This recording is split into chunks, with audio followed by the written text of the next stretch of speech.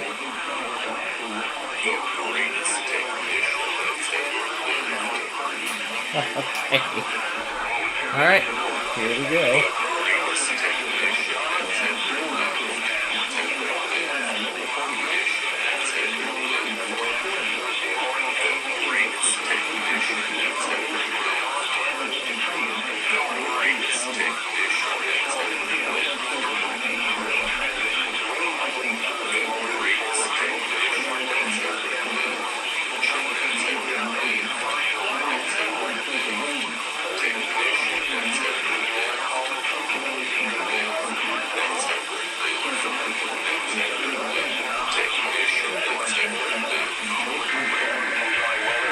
Alright, here it goes.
business.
That was great.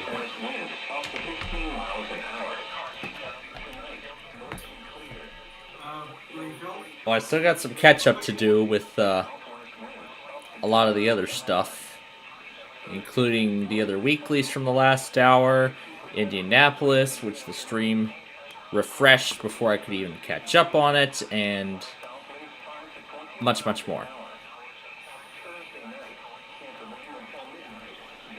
So I'm finishing up the update on the Inspiron laptop now. I'll do the desktop systems last. I'll do the update on my desktop PCs last. Alright, that's finished. Let's...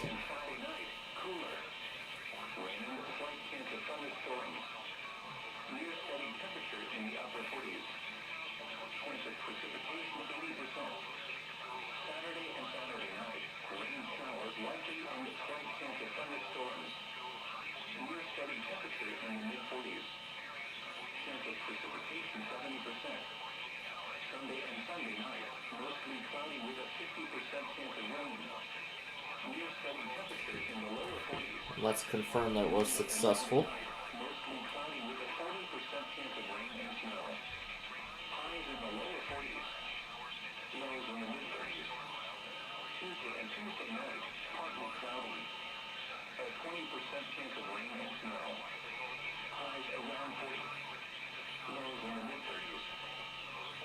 Now 7171.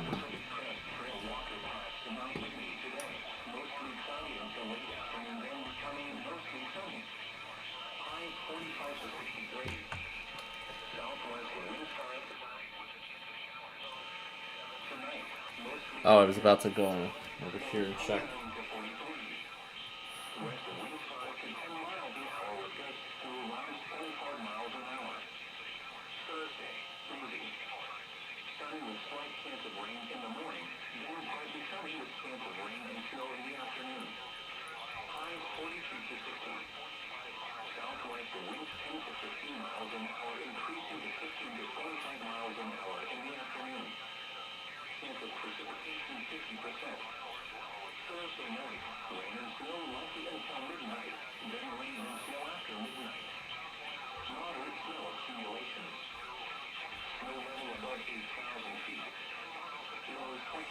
Oh, there it is. 2025-11 security update.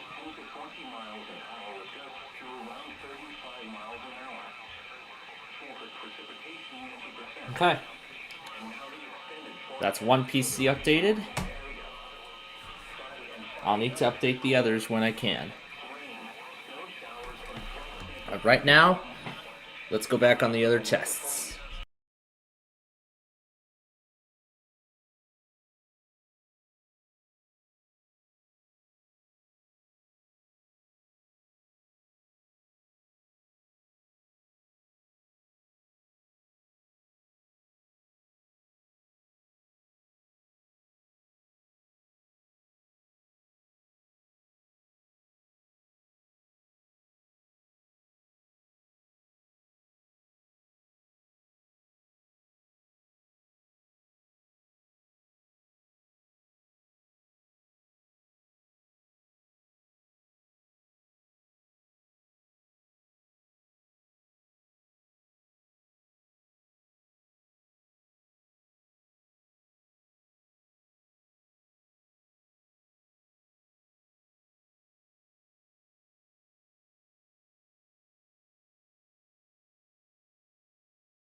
Alright.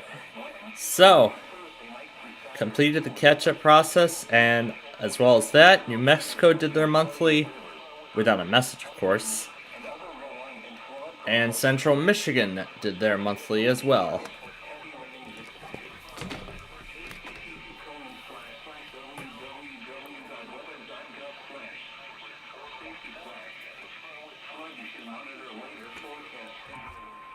Oh, Sacramento doing their second one now.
There's a flood watch here.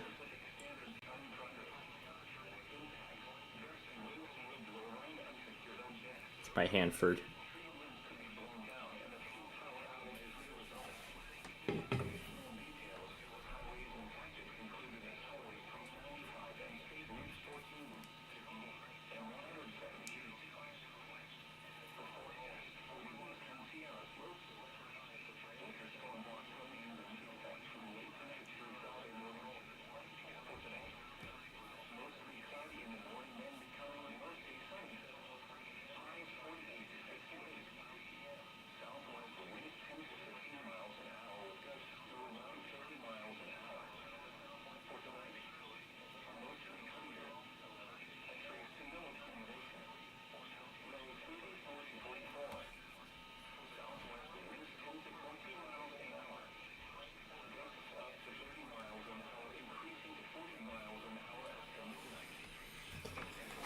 Alright, now I just need to put everything in from earlier and we'll be good.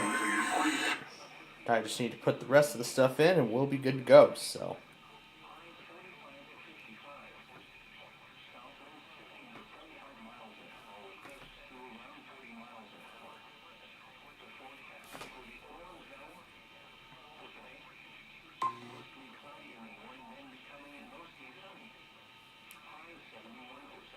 Michael.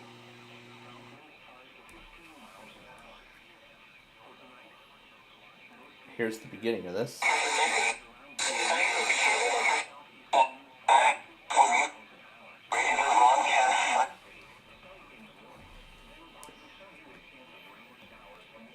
And then this. The following is a test of the emergency alert system.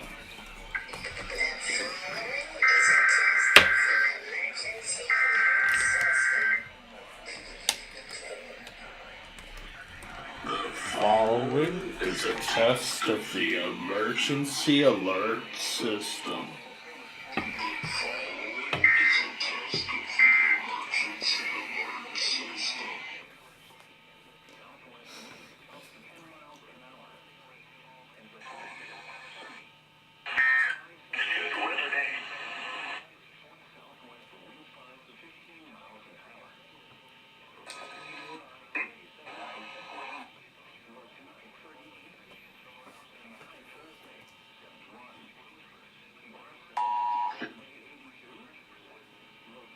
This test is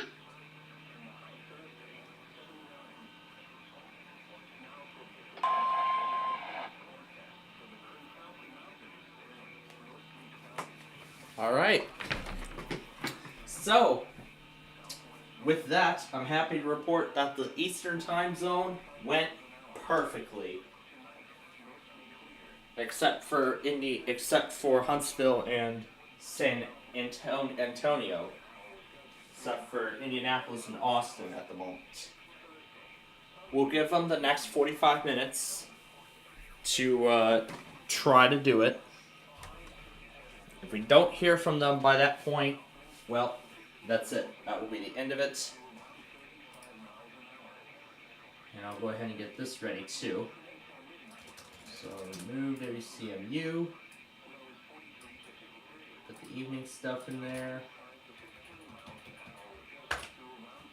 Save the file.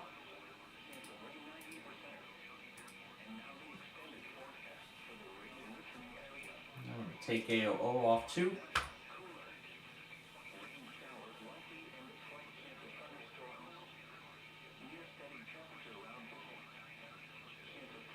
And there's still a few more stations we have yet to hear from too this week, so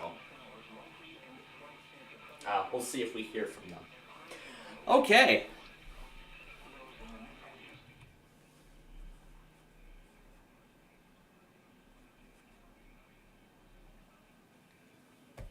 So I'll let my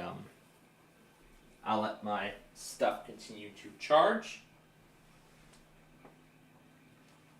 Yeah, I'll let my things continue to charge up. Especially now my HP. I'm going to let them both get to full power, and then that will be it.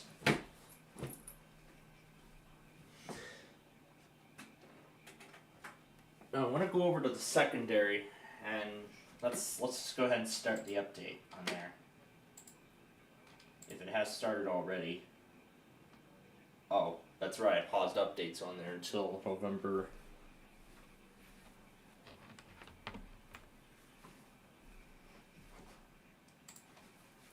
Yeah, let's go ahead and start it now.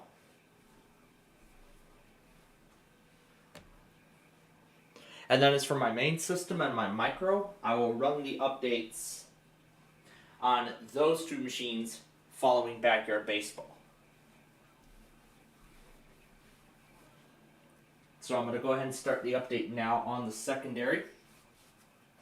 And then I'll finish that machine up toward the end of the show here. I really need to put a wireless adapter into here because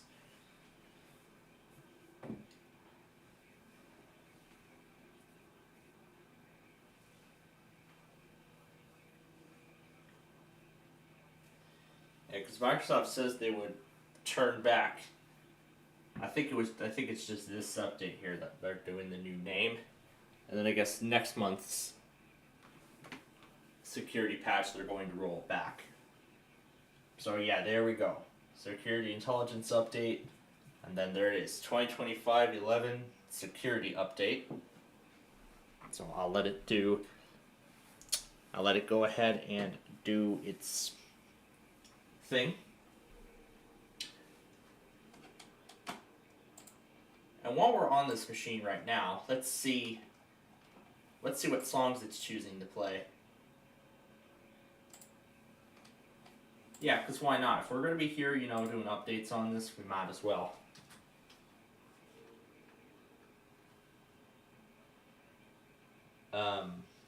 It didn't even start. There we go.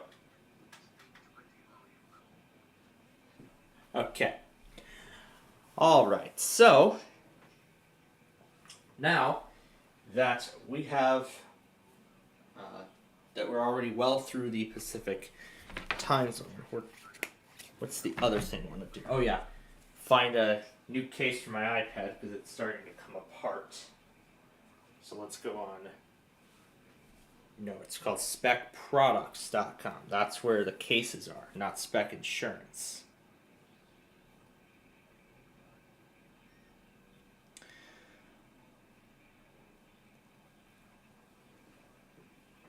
So yeah, the thing is I do OtterBox for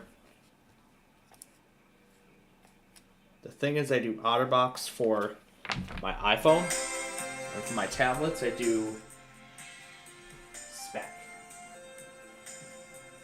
They have a mini 7th and 6th generation.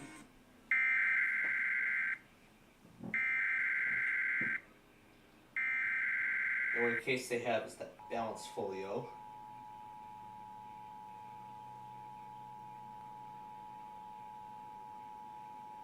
Of the Emergency Alert System from the Snohomish County Department of Emergency Management.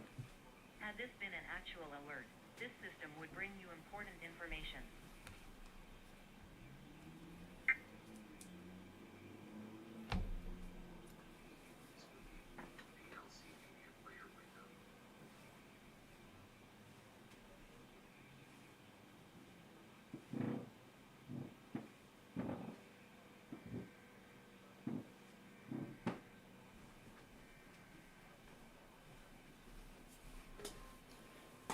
Is that San Diego?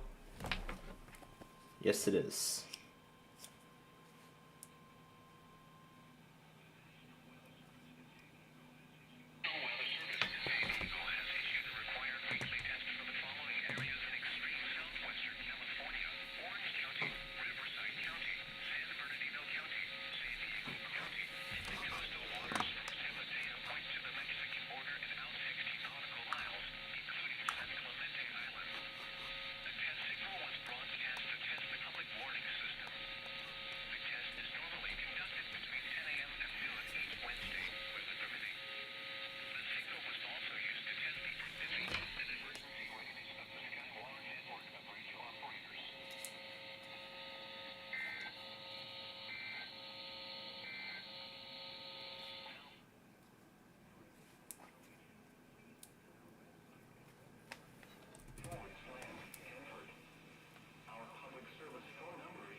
Let's leave this again.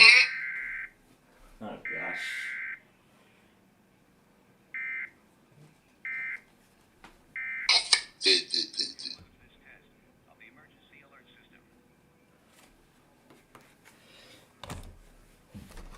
Let's see what else we can put these animals through.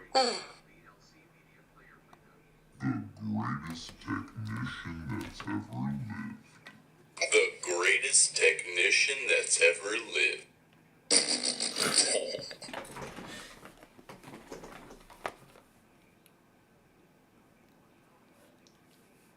I got something better than that.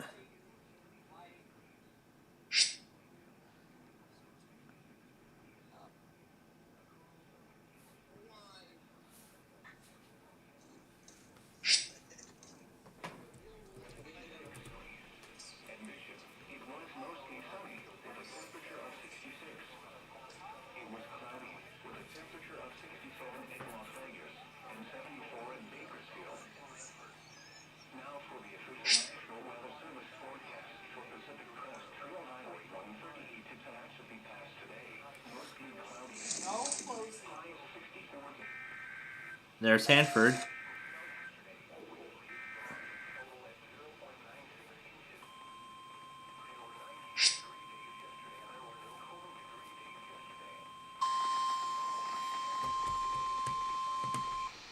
is a test of the National Weather Service's radio warning tone alarm and is being run in conjunction with a routine weekly test of the Emergency Alert System.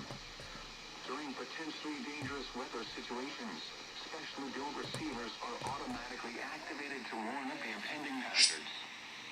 Tests of these receivers normally are conducted by the National Weather Service every Wednesday between 11 a.m. and noon.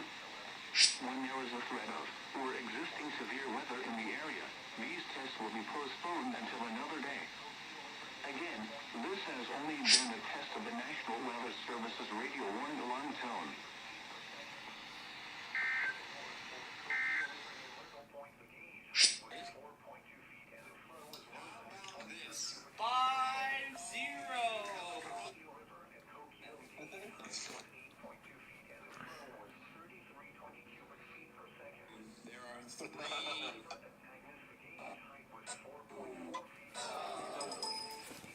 The wheel is acting like A piece of crap. Oh yeah, even better. A piece of crap tonight. A piece of crap.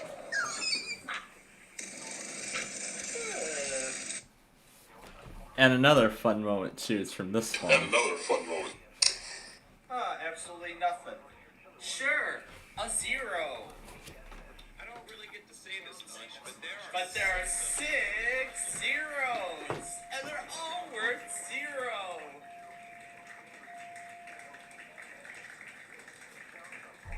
6 zeros for 0 bucks. Isn't that great? Oh, it's gonna be great when I put Tom and Ben through it later. Oh, it's gonna be great when I put Tom and Ben. Alright, let's send the files over.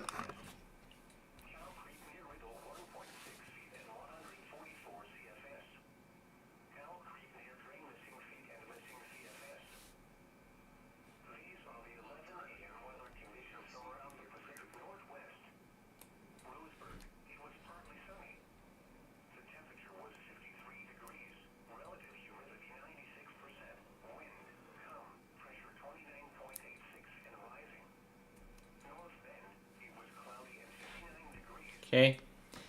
And finally this one.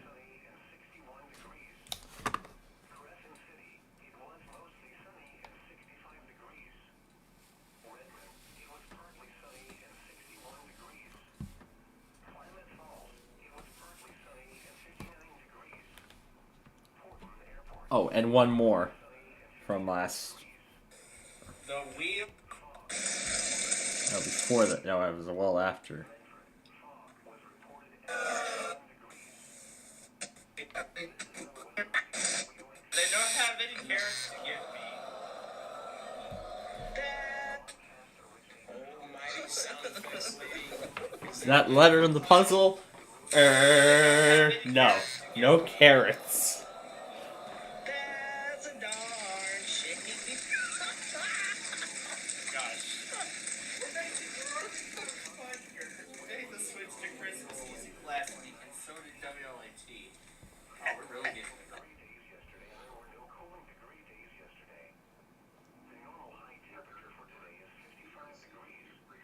General error.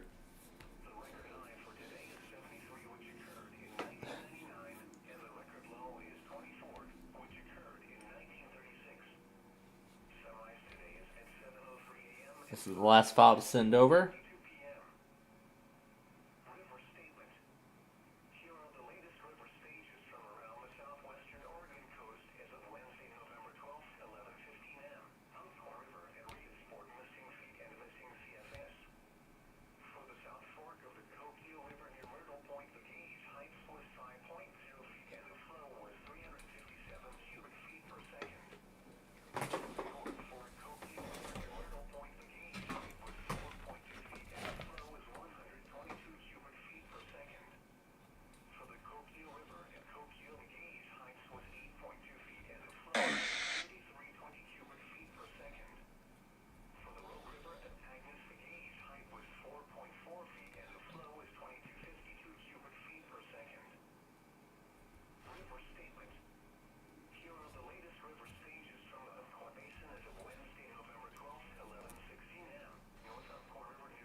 Just tuned in and their test is happening right now.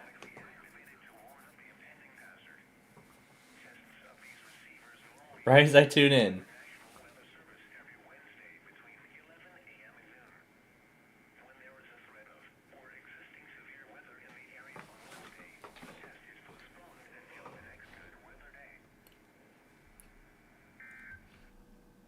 Okay.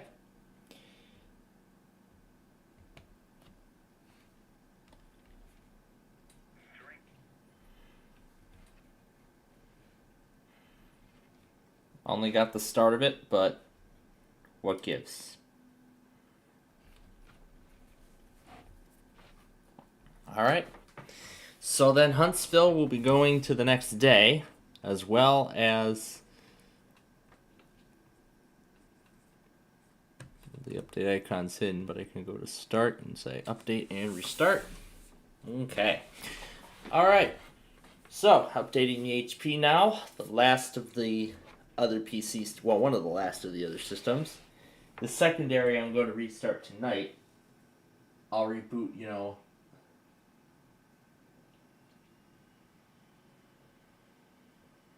if it ends up taking itself offline.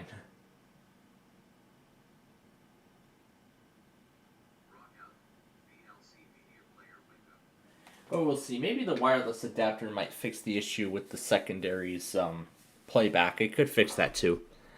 But we'll see. But otherwise, there we go. We are caught up with everything.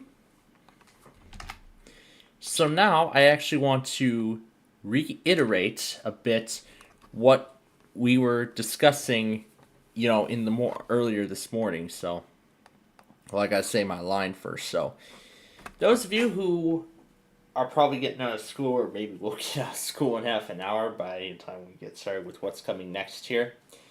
Well, for those of you who may just be joining us now, well, welcome. Of course, we're glad to have you here with us on this Wednesday afternoon. We have just wrapped up the main part of the weeklies here, but almost. We still got 2 more left for the Pacific. So, the random ones, that's done. So, just down to Seattle and Vegas. Vegas will be at 1:50, and Seattle will be at 2. Again, that's in Central Time. However, Huntsville and San Antonio did not test today. While it did appear San Antonio WXK67 did do it, it went off the air midway. So again, and we don't have any visual confirmation if San Antonio ever tested. So, by rule, well, actually, here's what's going to happen. Tomorrow, I'm going to keep San Antonio in my monitors. It's going to be in my monitors until they do it. And of course, this is usually how we do it, right? I'll keep monitoring the station until the end of the week, Saturday. We don't hear tests from them by then, that's it. Then they're canceled for the week, and they will have to wait till next week to try again. As for Verizon, oh yeah, it wasn't even better. It wasn't that better. Only VHO4 tested. Go figure. So that means we still have 5, 7, 8, 11, and 14 yet to test. And 9 will be joining in tonight. Now, last week, all of them went on Thursday night. We'll see if that happens again this week. But only time will tell. Now, I did talk about the Roblox show from last night, but there was also something else I was talking about earlier in the morning. And it has to do with my Christmas list this year.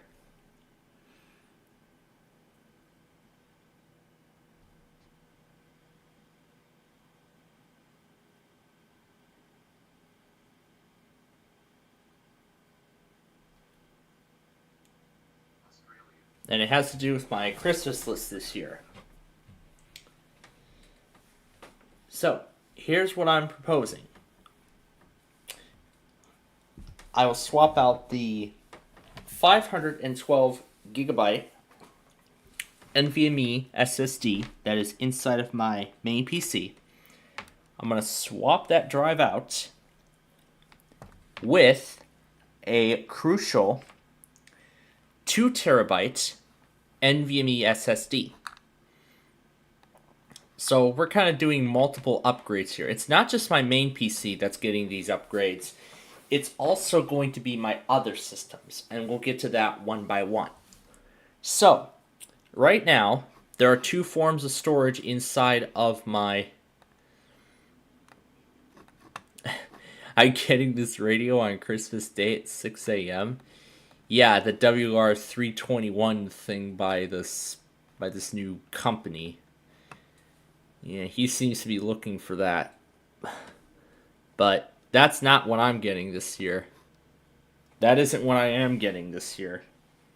And no, I'll be spending time with family but yeah, I'm sure Drew's gonna send me the pictures either in my DMs or general here on the server, and I'll take a look, and see. But then also I'll be working on the hardware upgrades too, which we're going to get back to right now. So, earlier during the show, I sent over the Best Buy listings for these computer parts or computer hardware. And she actually brought up the Christmas list, to me last night during dinner. She asked, "Do you know how to swap out an NVMe drive?" I told her yes. I literally did that with my Dell Micro soon after I got it, when I swapped out the 256 gigabytes for a 1 terabyte drive.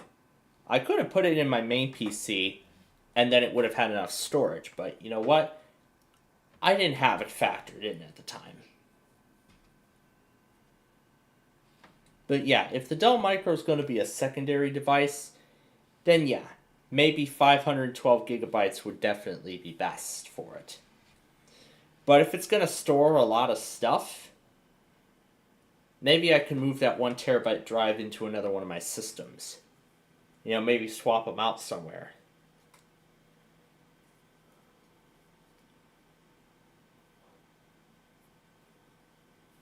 But it's best that I have another SSD ready.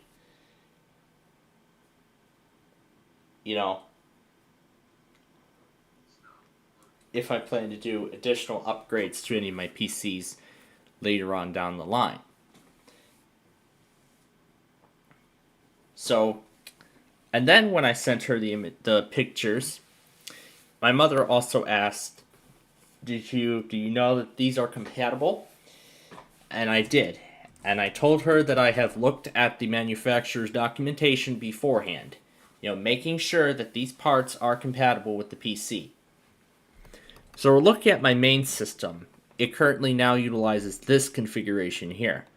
The one M.2 solid state drive and a 2.5 inch hard drive. It can go up to 2 terabytes. What's in there right now is 1 terabyte. So if this M.2 2280 drive, does not work with this PC, I have a 1 terabyte NVMe drive already in my possession. But you know what? No, I'm not going to back up my PC. Come on. Yeah, I hate it when it gives recommendations like that. Alright. A simple thing to check is we need to be in, let's see, do we have 7171? Yes, because Microsoft pushed out the security updates.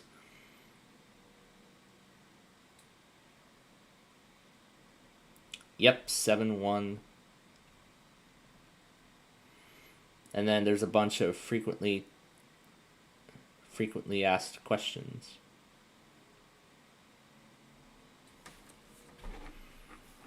Yeah, there's a bunch of frequently asked questions in here. Now I'm pretty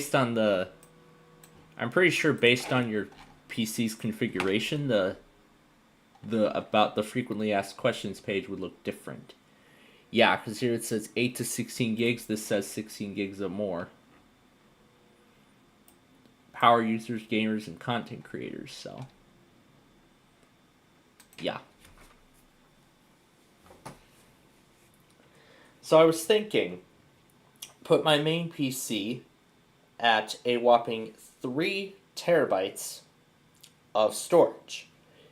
So what I want to do is swap out the 512 gigabyte drive that's in there and put a 2 terabyte drive in there to upgrade the storage, the internal storage on the machine that is, and sort of mimic the configuration that I had with my old Inspiron laptop from 2015. So it'll be a 3 terabyte configuration, except the order will be reversed. The NVMe drive will be 2 terabytes, and the separate SATA SSD will be 1 terabyte. It will remain 1 terabyte. And the micros configuration has a 1 terabyte NVMe SSD and a 2 terabyte mechanical hard drive that came from that old laptop, as I had said. But then I was thinking of more upgrades. If we go over to the support documentation for the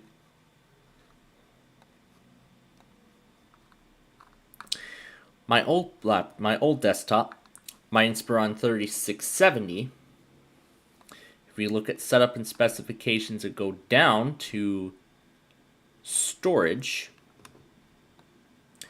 according to the table, I can put two 2.5-inch hard drives in there, both up to 1 terabyte, which is what I am looking to do. Now, that will actually expand the storage of that PC, but I'm actually going to do more than just that. Not only am I going to put 2 512 gigabyte HP solid state drives in there, but I am also going to share the contents of both of those drives over the network. Now, how am I going to do that? Well, I'm actually going to use something called storage spaces, which is what I learned from my OS Fundamentals class in previous weeks. Yeah, which I learned in previous weeks on how to set up and whatnot.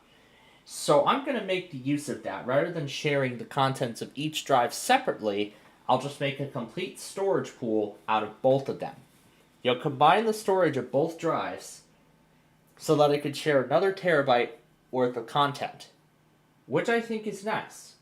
Because, I'll explain the reason why I'm making these why I'm planning to make these outrageous upgrades. Yeah, I'll explain in a little bit why I'm planning on making these crazy upgrades.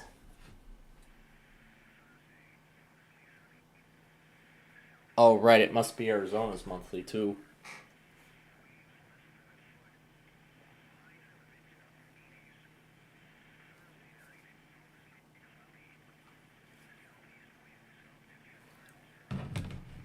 Yeah, it must be Arizona's monthly, too. Oh, does it already say it's time to restart? Oh, wow, that was fast. That was literally fast. That was absolutely quick.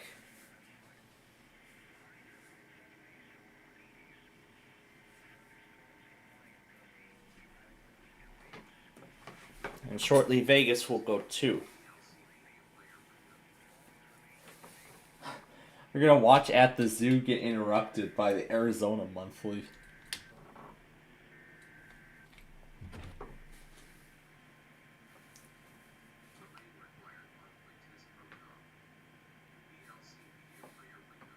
From Comp.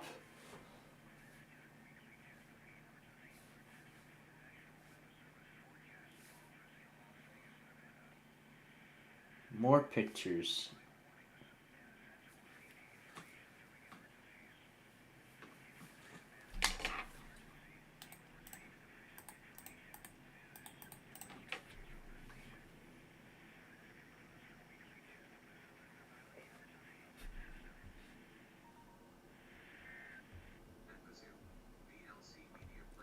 And then it goes right back to the song it was at before. Okay, looks like Elkhart went down, but okay. Alright. So, again, what I was thinking for my other PC is I'm going to put 2 HP 512 gigabyte drives inside of there. Now, I only have one currently still sitting unused. Now, where are the others? You might be asking. Well, there is one that is sitting inside of my old laptop, which I used for the Nostalgia Finale.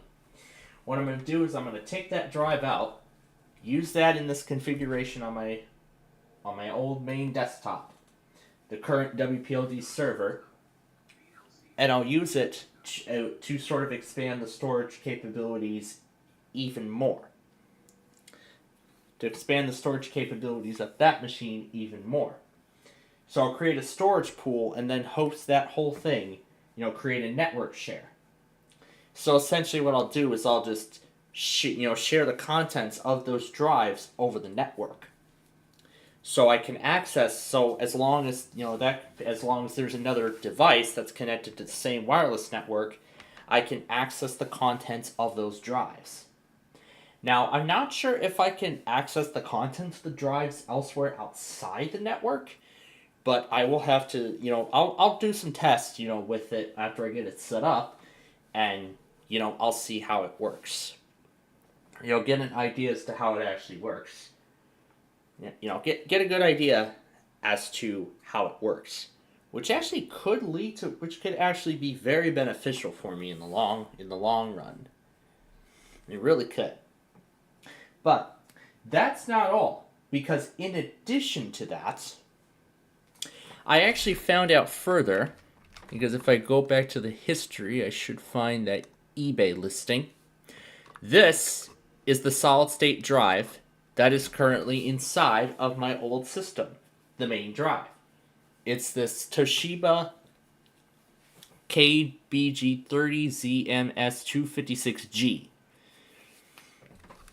Although there is more to it, this is a 256 gigabyte solid-state drive. What am I going to do with this thing? Well, that's a very good question.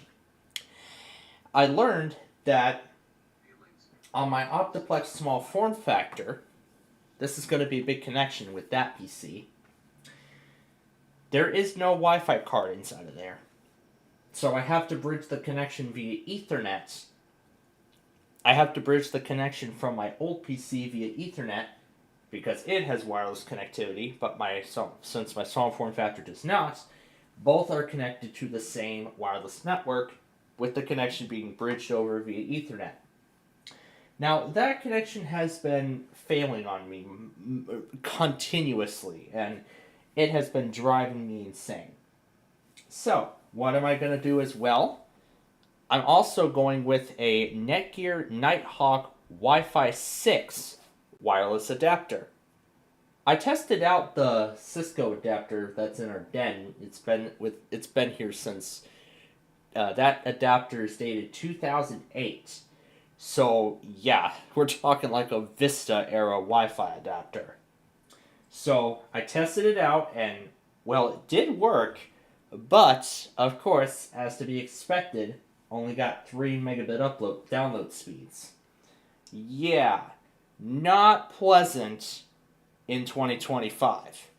That is definitely not reliable speeds in 2025, to be honest. So, if I want to give it full wireless connectivity, I can get this Netgear wireless adapter, or I could make it permanent and get a PCIe Wi-Fi card. Now, here's why I'm going with a Wi-Fi adapter instead of a PCIe Wi-Fi card.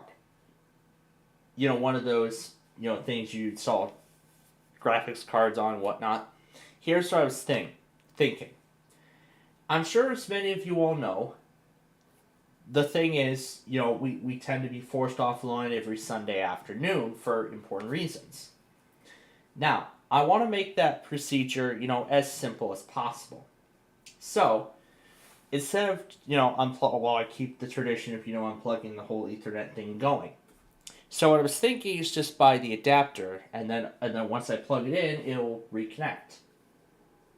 Now, with the PCIe card, I would have to switch the Ethernet cable over and turn the Wi-Fi connection off manually, which is not good. Which would be a waste of time. So, that's why I want to make that process simpler for myself, personally.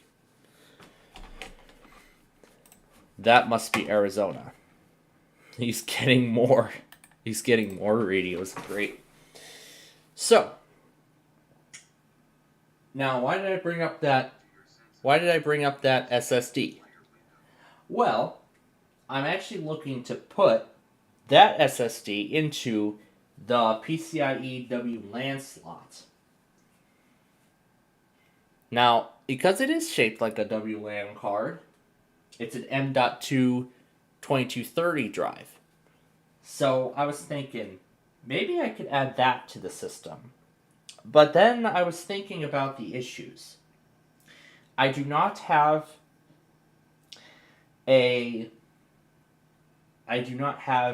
any sort of SSD mounting, the only SSD mounting screw I have is from my Dell XPS laptop that I will likely sacrifice in order to make the upgrade. Or I could sacrifice a screw from a LAN card inside of the HP to further sacrifice the upgrade.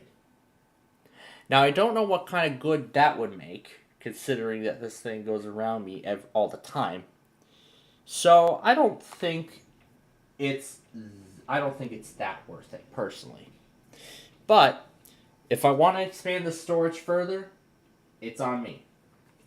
So, the ultimate end goal then, and let me get WAOO going before I miss it.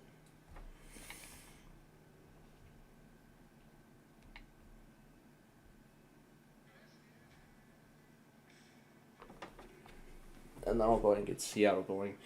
I'll just go ahead and close out cart because it doesn't even work.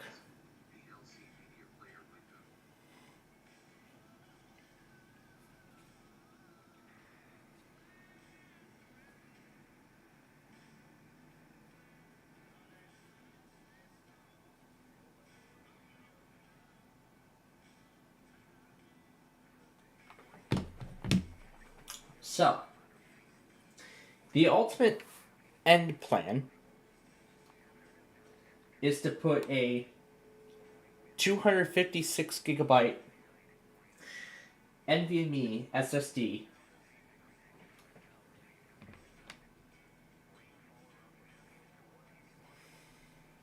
and I'm also going to need a collection of PCIe NVMe mounting screws to actually properly do the upgrade. So, yeah, I'm going to get as many as I need. Because that's the only way if I want to properly mount the NVMe drive into there.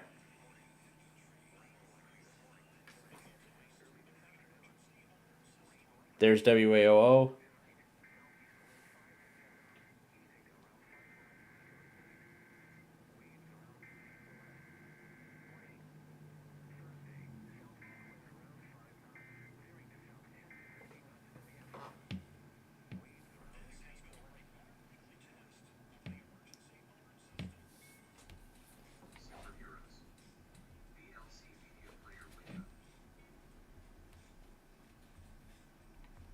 There's Seattle.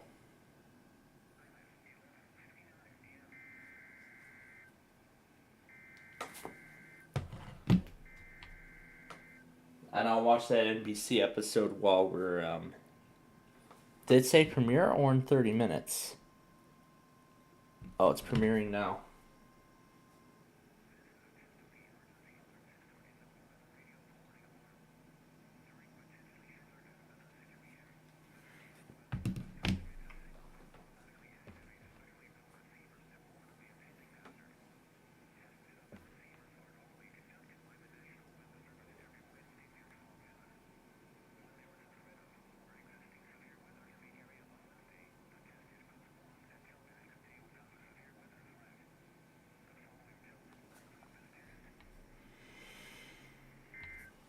Alright.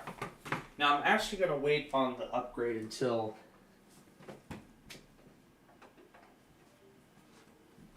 change that out. Alright. Let's go ahead and switch out the stations now.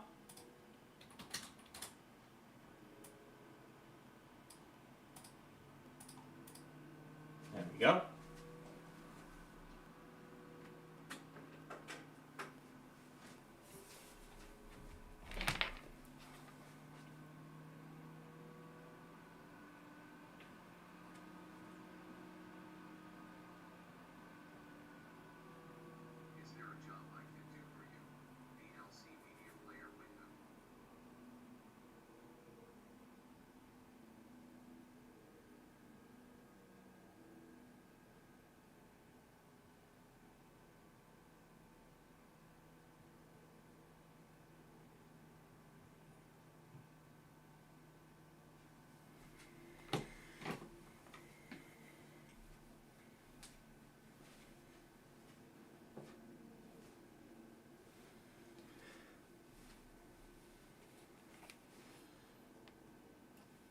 I need to unlock my phone too.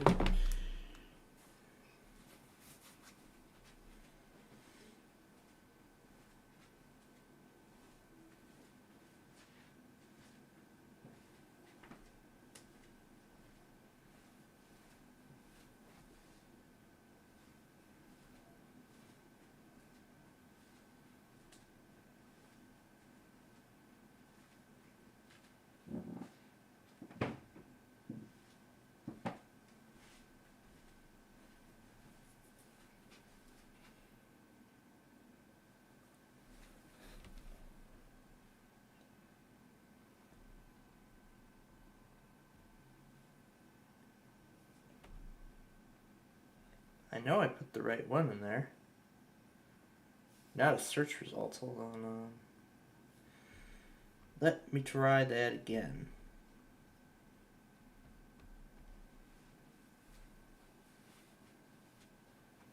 Comes up differently on mobile than it does on.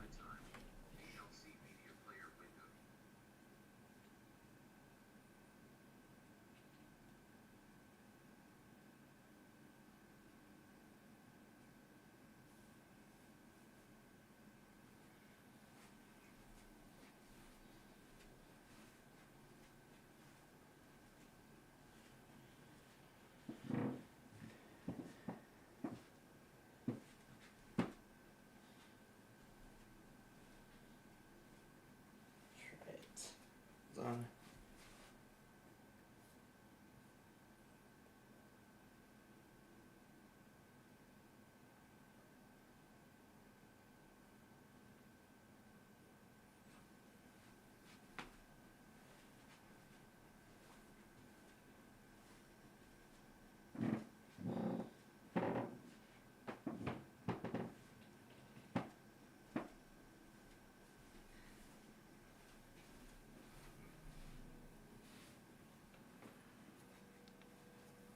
All right.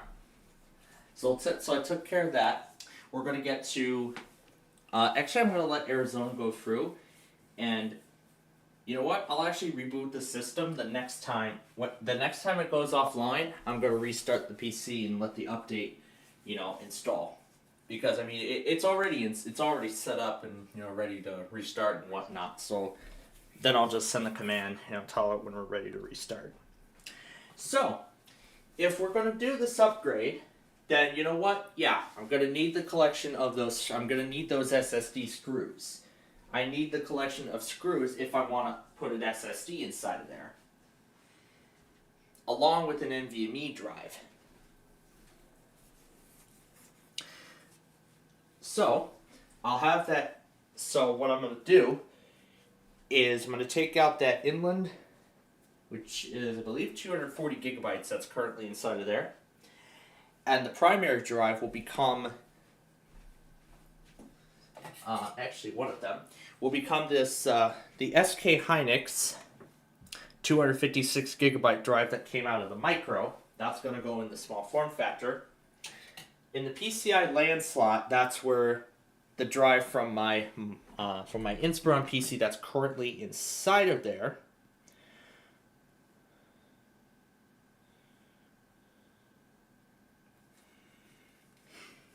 It's about a case too, because my iPad case needs to be replaced again. Seems like we do this every year. But anyway. Now, what about the 512 gigabyte drive from my main PC currently? What about that? Where's that going? Well, I am going to put that into my HP system. I'm going to put that in my HP PC. And its 256 gigabyte drive will go into the Inspiron system. Now, what am I going to do with that machine? Well, very good question.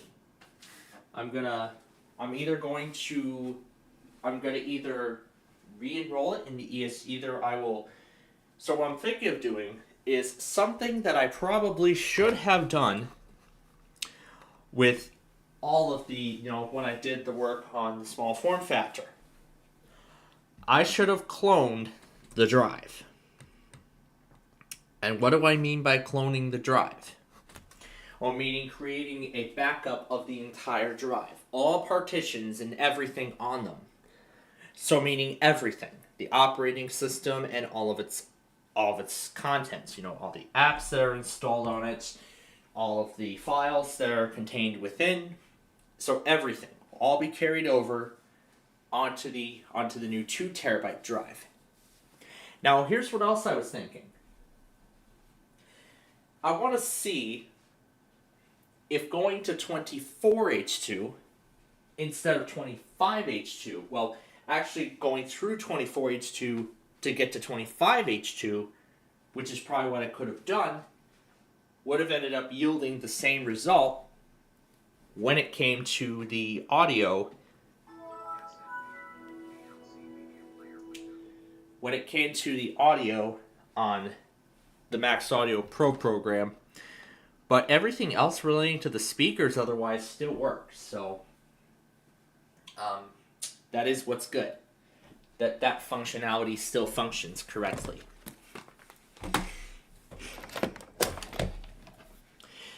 But there is more to it. Not only am I upgrading the storage on all those PCs, I am also upgrading the RAM inside of both of my Inspiron desktops. The one I'm currently using is going to get 32 gigabytes of RAM. My old PC is going to get another 16 gigabytes added on top.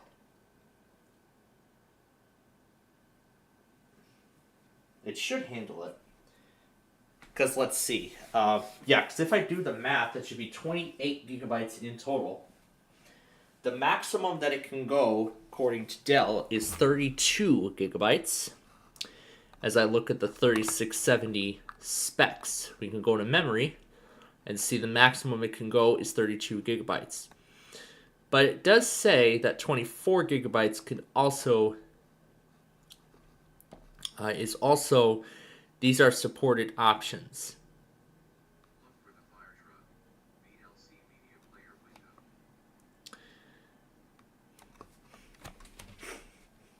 Now, if there are 2 sticks of RAM inside, I'll take out the lowest capacity. I'll take out the highest capacity stick, put a 12 gigabyte, put the 16 gig stick in there, and then move the highest capacity stick over to the small form factor, and that will become the new stick of RAM. So there's a lot riding on this upgrade. But that is not all. Again, because I'm also bringing up the plan once more to put a VGA module into my micro system. So that way, when I stay at my Nana's house, rather than connecting the micro PC wirelessly and to the TV, I can plug it into Ethernet, and I can allow it to get the fastest speed possible. Plus, I can use the only monitor there is at that house. The only monitor there is that VGA monitor from that HP desktop that my Nana still has even after all these years. Yeah, after all these years, her old HP desktop is still alive and well. So now on to this. So yeah, we're going to go ahead and get this started.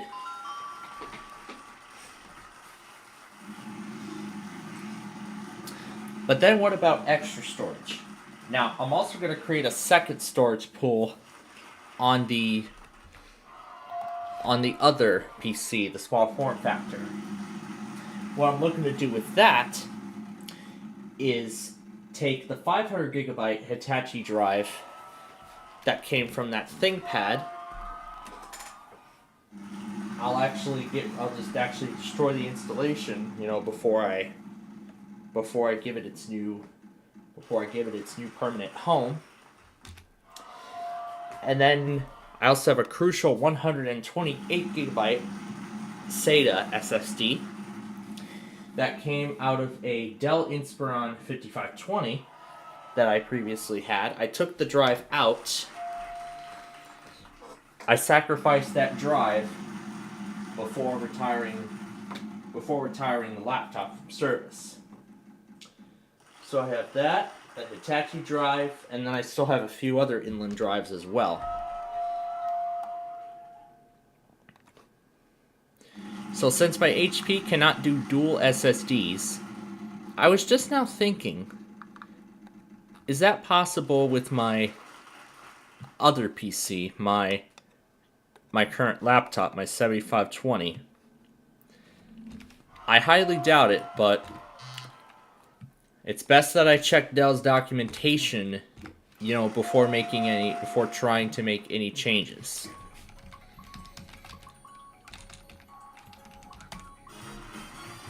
Because these pre-built PCs, like these, are very strict on what kind of upgrades you can make.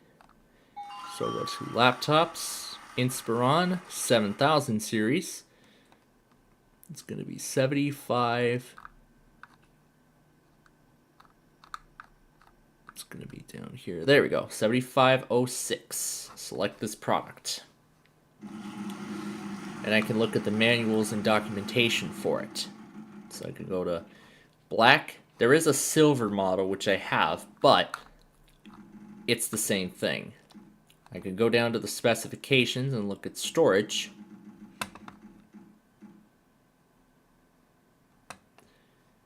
Two-in-one black supports a secondary drive.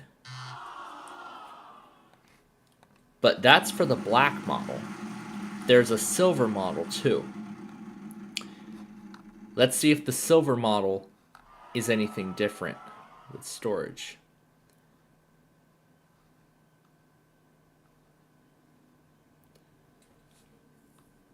M.2, but that says a 2.5 inch drive. Although that does not.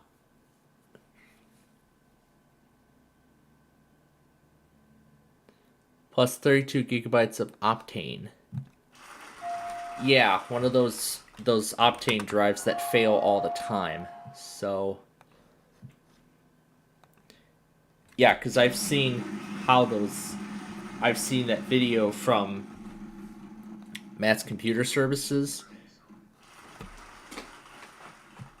Yeah, from Matt's Computer Services on how terrible those Optane drives really are.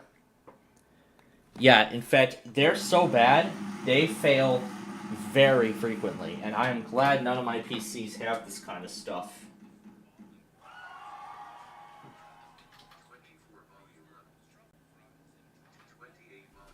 28 volume level.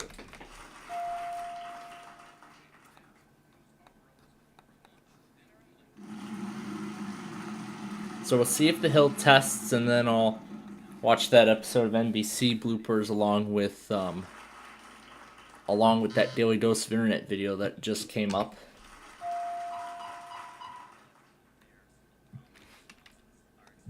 A yes can? A yes man?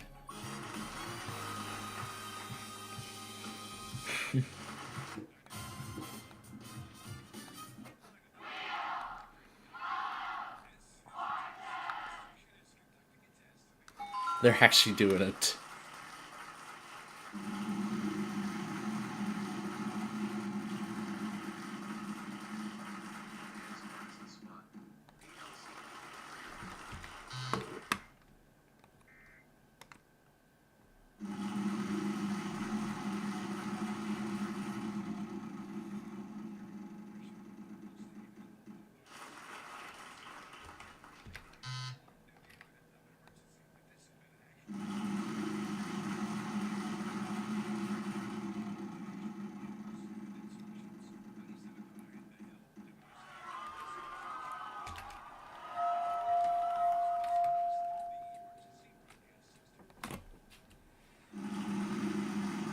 Okay, there's that. So yeah, let me make this whole plan short and simple here before I mute myself and let you all continue to enjoy this game. So, upgrade the hard drive inside my main PC to 2 terabytes, carry over all the data along with it. Yeah, carry over all the data along with it. Yeah, and then carry over all the data from that PC along with it. Put the 512 gigabyte drive into my HP laptop. Its 256 gigabyte drive will go into my Inspiron 3670. The existing M.2 drive will then go into the PCIe LAN slot on my OptiFlex small form factor. The SK Hynix SSD that came out of my micro will go into that system. Yeah, it's going to go into that PC, replacing the 240 gigabyte extra drive that's in there. And going in there will be the Hitachi 500 gigabyte mechanical hard drive, and will be used as an expandable storage pool to expand the storage of that PC. Plus, I'll be hosting that as a separate network, a separate share over the network, meaning I can access its contents on another PC. I don't have to go to that PC in order to obtain its contents. So I can use the contents of those drives interchangeably. So I can use those contents interchangeably between each. Now, also going to my Inspiron will be 2 HP 512 gigabyte NVMe SATA SSDs. I'll make a storage pool out of both of those drives, and then host that storage pool over the network. So that way then I can have more room, expand the storage even further across all my machines. Now, along with that, the RAM.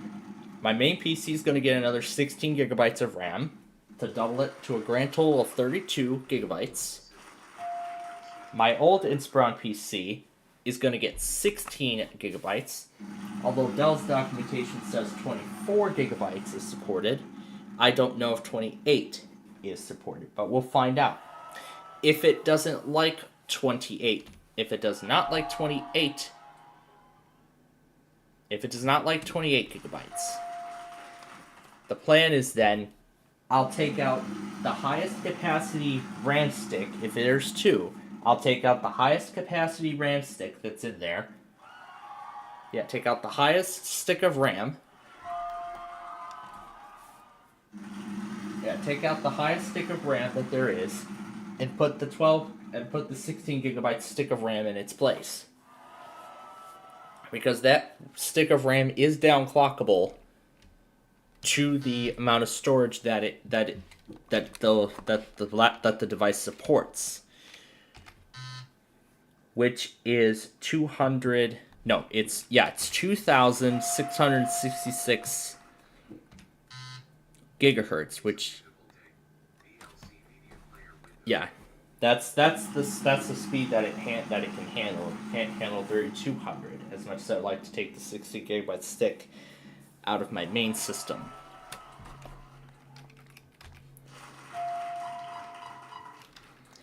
So then that highest stick of RAM will go into the small form factor PC, and that stick of RAM will go into its place. The other 4 gigabyte stick will then go into the small form factor.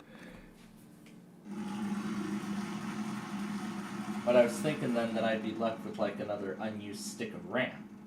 The question is then, where am I going to put it? Well, I don't know.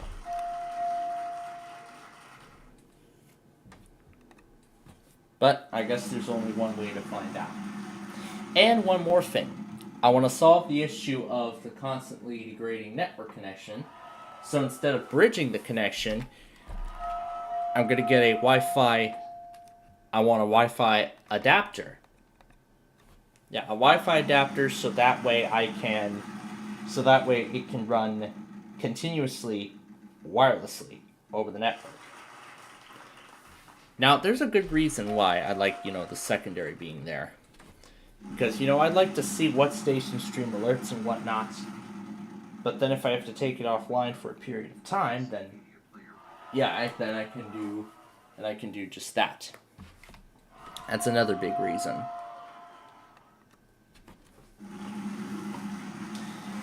Now, there is a reason as to why I'm planning on these upgrades. And it has to do with the coming spring taping cycle. Here's what I was proposing. So, of course, for the beginning of the spring tapings, we'll start with, how we usually do it. We'll start with the first half of Season 2 of 5th Grader. We have yet to test the software. We have yet to test the software that we're going to use. But I can tell you that we will do that in a future week. We'll test out the software in a future week before we start taping the second season. After that is complete, we'll then begin recording Season 2 of 5th Grader, and unfortunately the last.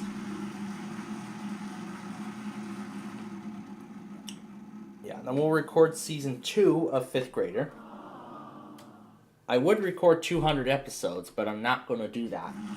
So what I'm going to do instead is, of course, record 105 of them. Yeah, you know what? I think it's best to go and record that season because... Yeah, it's for a good reason. It's because, as you know, I'd be focusing on my...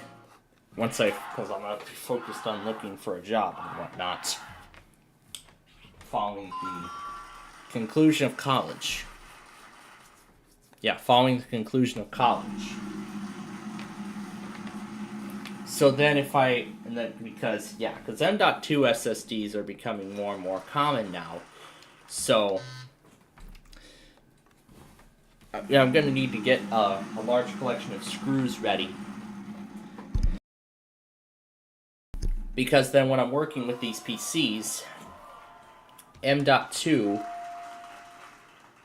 because then M.2 is gonna, oh great, I see Apple Intelligence working on summarizing all those notifications that I've missed. Because I'll be seeing a lot of M.2 SSD systems from this point forward.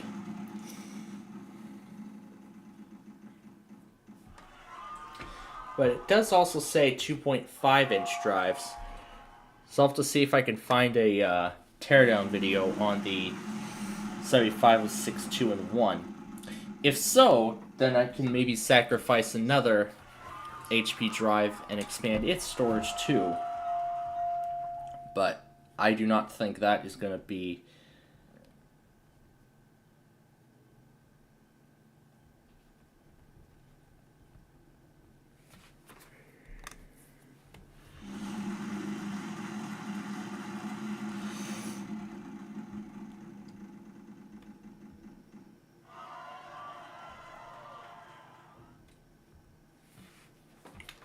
So I want to see what it looks like from the inside.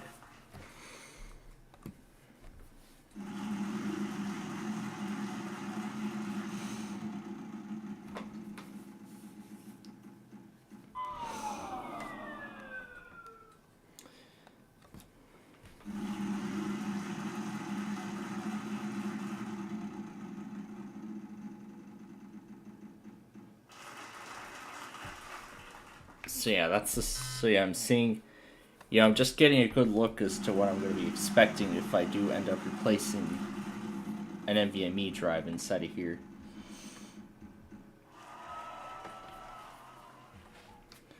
And the drive should easily be accessible on my desktop systems.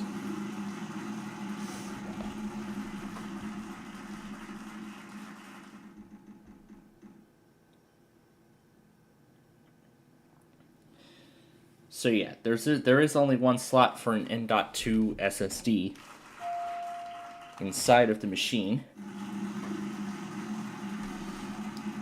It's says M.2, and then there's another M.2. So there are 2 M.2 slots inside of here. One of them for the hard drive, and the other for a... Oh, there's another M.2?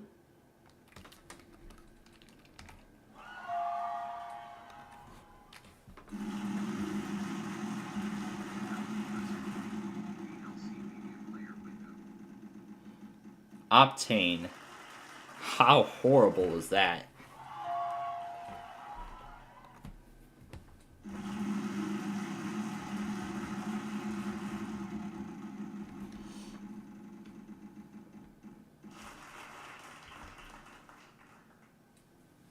Oh, no, there are no 3 M.2 slots. It's just showing M2, M2. Well, meaning it's just pointing the screws to replace the battery. So there is only one. So there's only one M.2 slot inside of the... So there's only one... There's only one M.2 slot inside of the system. So there's no way I can put a second...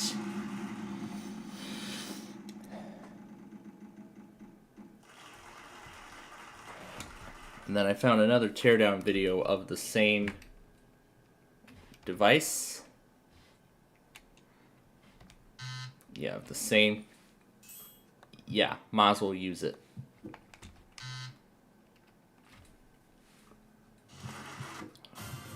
Alright, last one.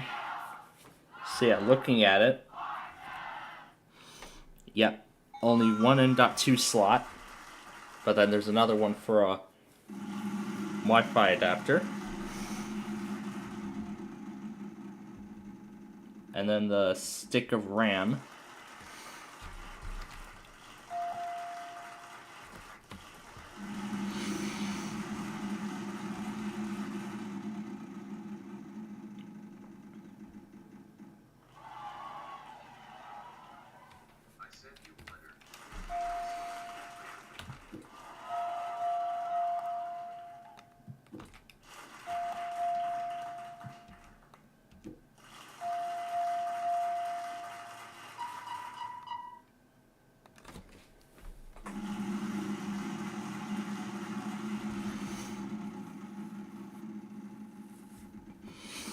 That's a 256 gigabyte drive. But yeah, I just wanted to see what it looked like from the inside. If I could put a... But I'll have to see if I'll have to take a look and see if, that's actually truly possible. But anyway, we're getting closer to the end here, so I'll go ahead and mute. And just let you all enjoy the rest of the game, and we'll move on to Hyperbola here shortly.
Alright, WYCA just went. I was too early on ending it. I could have kept the closing there, but oh well.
All right. I'll actually get to that Daily Dose of Internet video in just a bit. The Signal of Life. And there we go. I see guest 5802 made a short post on the end of 23 H2 of Windows 11. But good thing I factored in the solid state screws when I did.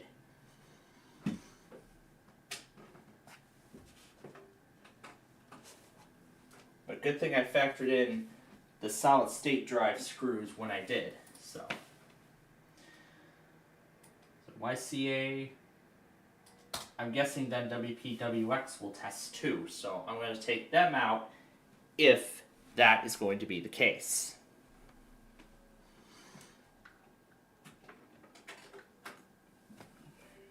And then again, I'll take care of Daily Dose of Internet afterward, after we're done here tonight. Well,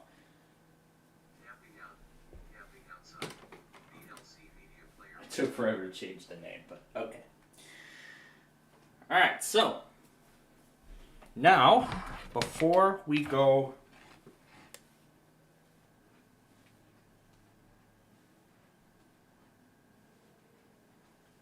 the curse strikes again. 67 degrees. How bright does your phone get? Decent.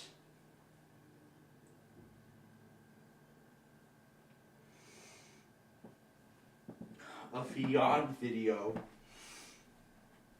Whatever happened to the Hub Network?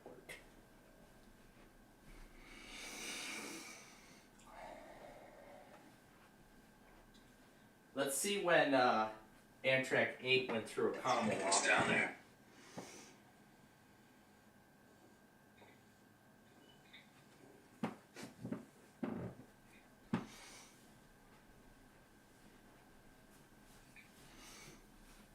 Let's check the 2 p.m. hour. Because I wanted to see what the numbers were.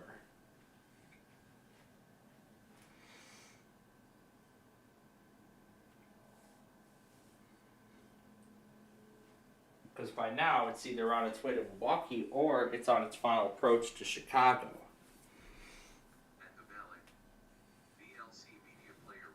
It's either or.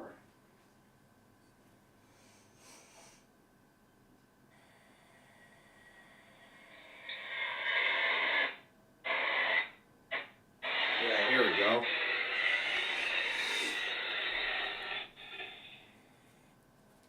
So that's what I've been trying to go back on. And plus I found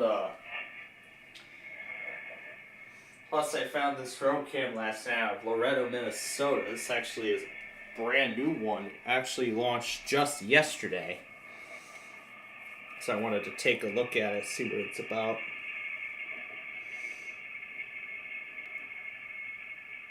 Is that the Autobody truck or is that from CP Rail?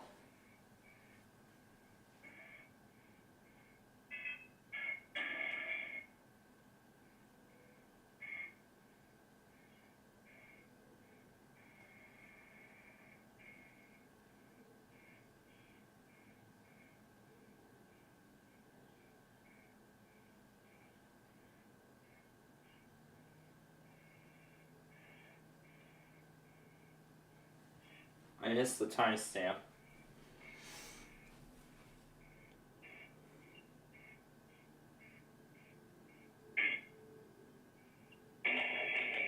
Yeah, here we go.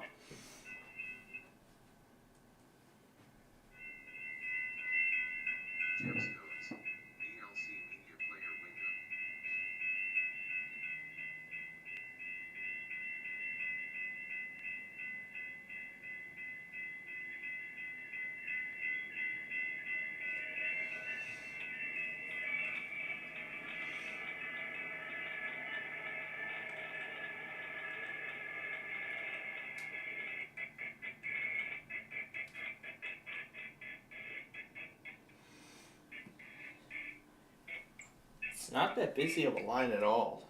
The Painesville subdivision.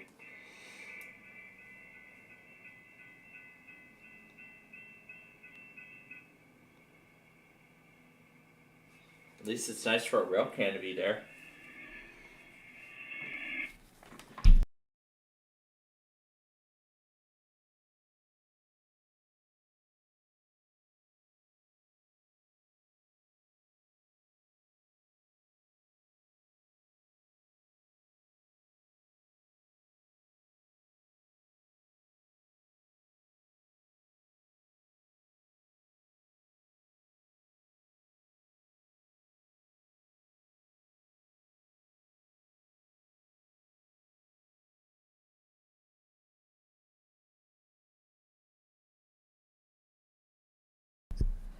But yeah.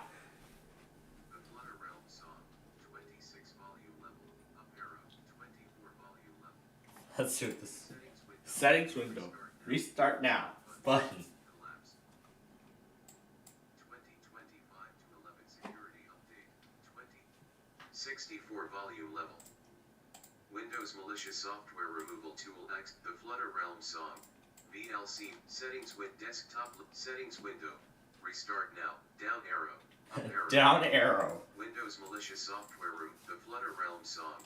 VLC desktop. Let's stop it right there. VLC media player window. Tools Alt plus S. At symbol. At symbol. Restart required. The Flutter Realm song. VLC media player window. Desktop list. Settings window. Restart now. Split button. Pop-up window. .config at untitled. VA 2025 to 11 security update. KB 5068861. 26,200.7171. Select 717. closing parenthesis. Closing parenthesis. 2025 to 11. The Flutter View Alt plus Help Alt plus H. Menu item. 2025 to 11 security update. Huh. Do a pizza tonight. No, we got better things tonight, don't we? Asterisk 2025. Asterisk. Security update. KB 50688. The Flutter Realm. Asterisk 2025 to 11 security update. KB 5068861. 26,200.7171. 0.17171. Right arrow, left arrow, closing parenthesis, left arrow, opening parenthesis, right arrow, new line, left arrow, Closing parenthesis. Closing parenthesis. left arrow, 1. Right arrow, closing parenthesis. Closing parenthesis. Oh, that's great. Rick and David read characters. 2025 to 11 security update. KB 5068861. 26,200.7171. Selected. The Flutter Realm song. Confirmed Seattle things. Config. 2025.config. Unmodified. Config. Confirmed. Config. Unmodified. Tab item. Text editor. And 2020. The Flutter Realm song. VLC media player window. Sure, let's pull up another one. Start. No item in view. WPLD Alt. Asmara Paint. The Flutter Realm song. Sun X Visual 3D asterisk 2020 A 2025 to 11 security update. KB 50688. Alright. Let's get to Monopoly now. Selected. Oh, that's alright, I gotta put the CD in. Which is on this other drive.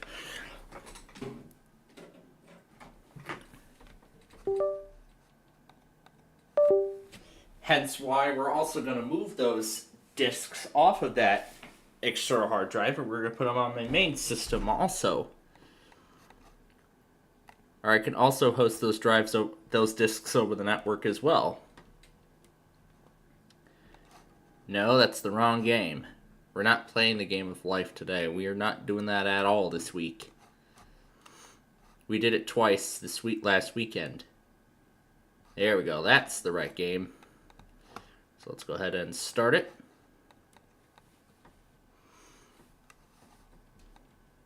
Hello. See your name? Click See it. your name. What's your favorite token? Come on, How about choose. the dog? Wanna know why? Because I got to see the family of one of my friends' new puppy. I got to see their new puppy, but it'll take some time. So, add more play. How tough do you want this? Which token? All right, you can pick the switch. All right then. How tough? Which? All right then. What's the string? Which token? You can add. How tough? And when everybody's ready, click. And how about a special Monopoly board? Let's do the classic board this time. Classic Monopoly rules, or add some special variations. Oh yeah. Lots of special variations. Nope, 3 seconds. Lots of special variations. Oh no, don't tell me. Begin. You have the dice battleship. Full speed ahead. 3. Baltic Avenue. You'll have to do better than that to sink me. Show us your stuff, horse and rider. We got us a horse race. Looks like 11 to me.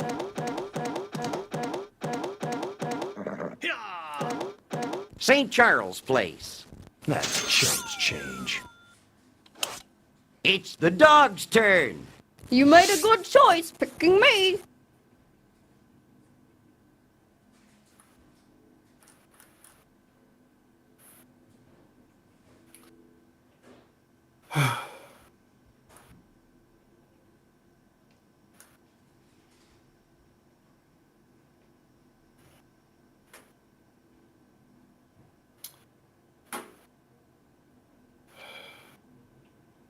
Was he noise,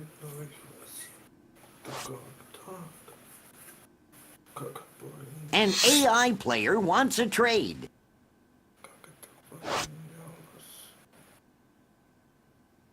An AI player wants a trade. An AI player wants a trade.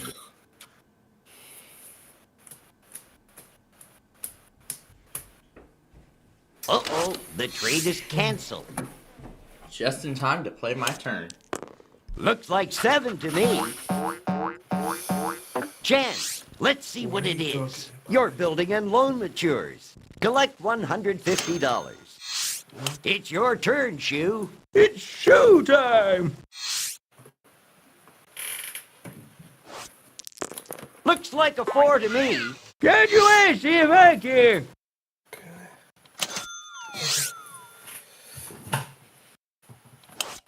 It's Iron's turn. I can't wait to get started. We got 10. Only a visit this time. Top Hat, roll and good luck. It's showtime! Looks like 7 to me. Chance, I love these. Let's look. Get out of jail free. This card may be kept until needed or sold. Let's get going. 7. Just visiting. How fortuitous. Good luck, horse and rider.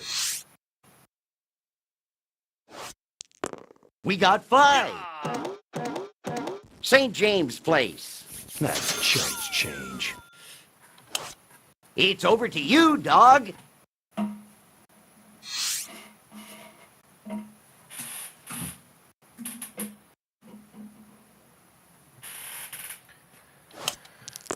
Four. St. Charles Place. It's still money. 5. St. James Place. It's still money. Oh, expires. Shoe, let's hit the bricks. Specific time. Oh no. Lucky 7. St. Charles Place. Home sweet home! An AI player wants a trade. An AI player wants a trade.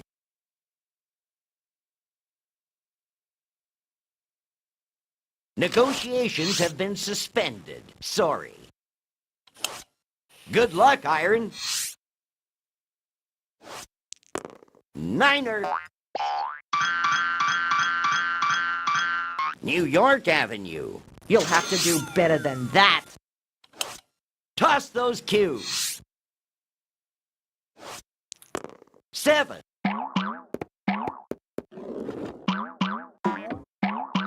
Virginia Avenue. Good show. I'll buy it. Battleship, you're out. 7. Community chest. Let's see what it is. Bank error in your favor. Collect $200. Show us your stuff, horse and rider. 4. Nice town to have free parking. 8. Let's see where that takes us. Waterworks. That's chumps change. Eater from Decatur. Chance. I love surprises. Advance to St. Charles Place. If you pass go, collect $200. Back so soon? Here's your $200.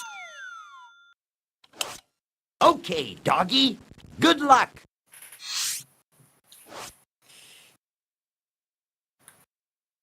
A computer opponent is proposing a trade.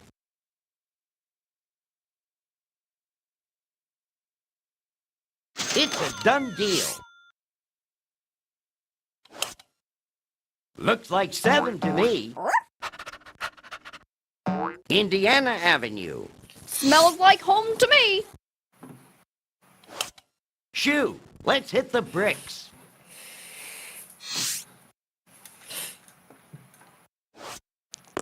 8. Let's see where that takes us. New York Avenue. Back in my day, this would buy you a good meal. It's Iron's turn. Away we go! Lucky 7. Atlantic Avenue. Isn't life great? I could be happy here. Top Hat. Toss those ivories. Looks like a 4 to me. Tennessee Avenue. I guess I can afford that. 9. Ventnor Avenue. Absolutely. I'm in a buying mood. Sold. Battleship, you're out. 4. Kentucky Avenue. I own this? Oh, why? Of course I do, yes. Horse and rider, you have the dice. Hey, doubles, 12. Indiana Avenue. That's chumps change. Niner. North Carolina Avenue. Good. No toll to pay. Roll those bones, doggy.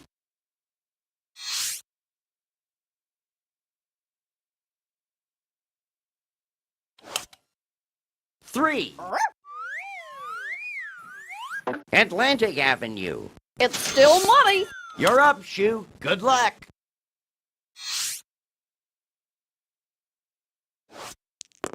Eater from Decatur. Ventnor Avenue. Back in my day, this would buy you a good meal. Your turn, Iron. Snake Eyes. Waterworks. You'll have to do better than that. Eater from Decatur. Chance, let's see what it is. Go back 3 spaces. Community chest. What's it going to be? Pay hospital, $100. Top hat, roll and good luck. Eater from Decatur.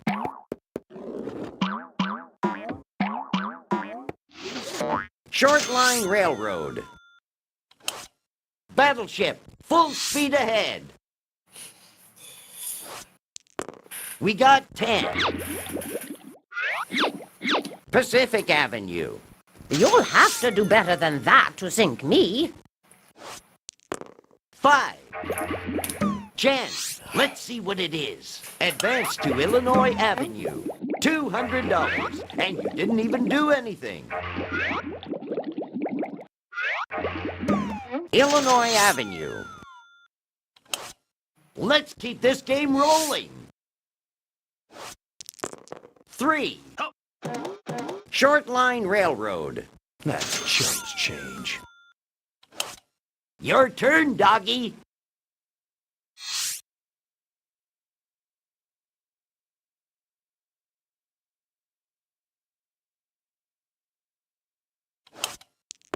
$11.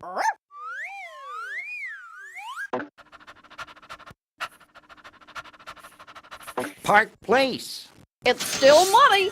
It's your turn, Shoe.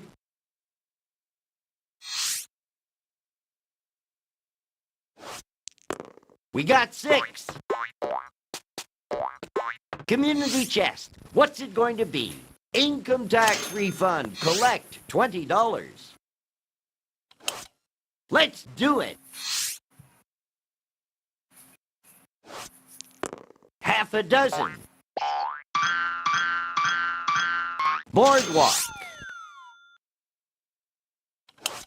Top hat, it's up to you. A fellow like me could get used to this place. We got 6. $200. And you didn't even do anything. I guess I can afford that. Battleship, you're out. 4. Waterworks. I own this.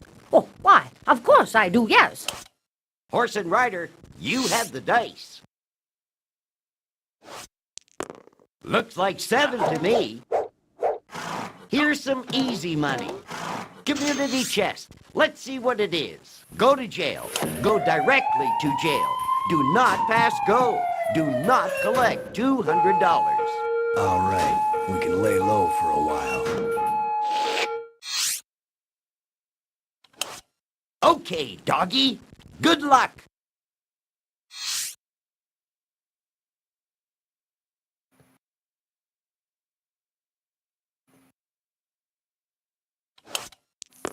$10. Here's your salary, $200. Chance, I love surprises. Take a ride on the Reading. If you pass go, collect $200.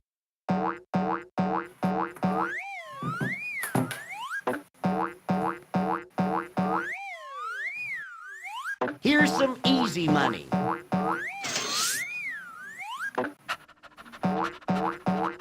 Raiding Railroad. Smells like home to me. Shoe, let's hit the bricks.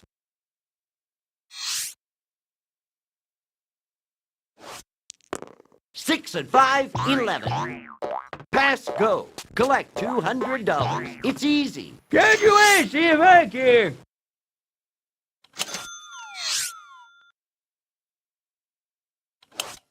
Okay, Iron, press on.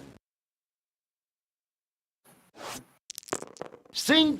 Pass go. Collect $200. It's easy. Give me your best shot, come on. Top hat, it's up to you. 9. I'm just visiting. You aren't so lucky, are you? Battleship, full speed ahead. We got 6. Pennsylvania Avenue. You'll have to do better than that to sink me. It's your turn, horse and rider.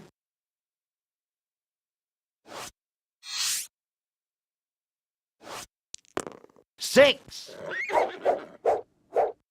St. James Place. That's chumps change. Okay, doggy. Good luck.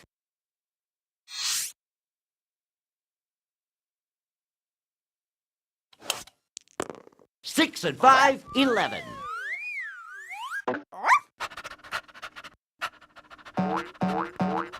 St. James Place. It's still money. You're up, Shoe. Good luck.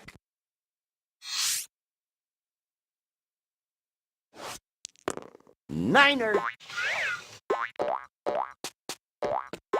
States Avenue. Back in my day, this would buy you a good meal. Your turn, Iron. Eater from Decatur. Electric Company. You'll have to do better than that. Top Hat, it's up to you. 6 and 5, 11. Kentucky Avenue. I guess I can afford that. Toss those cubes, Battleship. A nickel. Boardwalk. You'll have to do better than that to sink me. Let's get going. We got 10.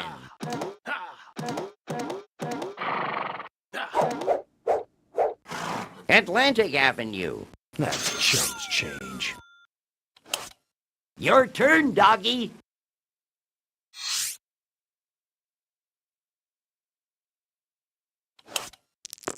Looks like a 4 to me. Maybe I'll grab a quick nap. We got 6. Atlantic Avenue. It's still money. You're up, Shoe. Good luck.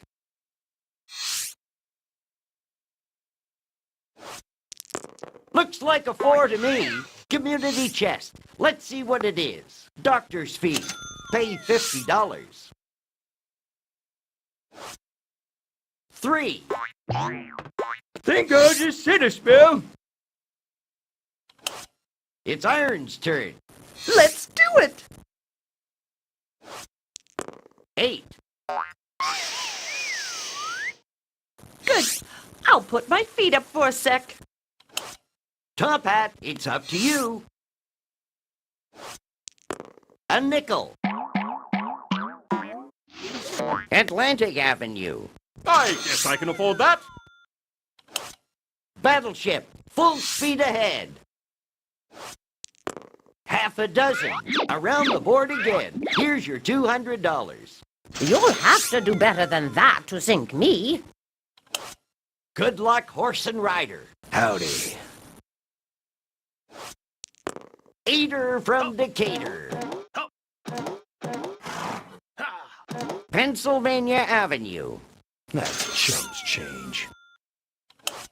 Roll those bones, doggy.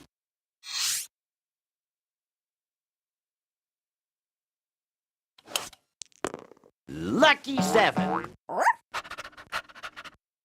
Community chest. Let's look. You have won second prize in a beauty contest. Collect $10. Okay, Shoe, roll those dice. We got 6. Atlantic Avenue. Your turn, Iron. 7. Ventnor Avenue. You'll have to do better than that. Top Hat, roll and good luck. Eater from Decatur.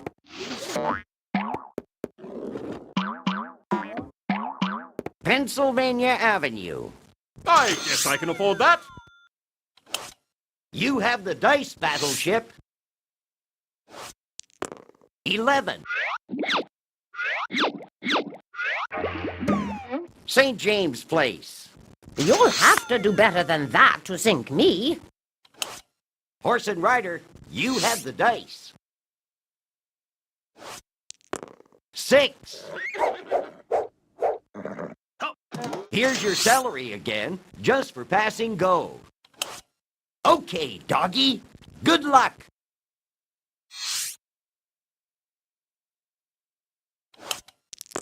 Looks like a 4 to me. Park Place. It's still money. You're up, Shoe. Good luck.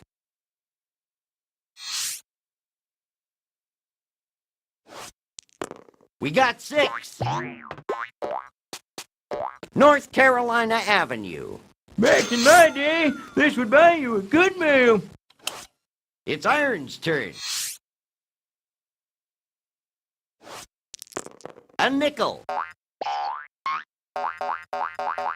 North Carolina Avenue. You'll have to do better than that. Top hat, roll and good luck. Half a dozen. Here's your salary, $200. Battleship, full speed ahead. Niner. B&O Railroad. You'll have to do better than that to sink me. Horse and rider, you have the dice. 5. Raiding Railroad. That's chum's change. Your turn, doggy.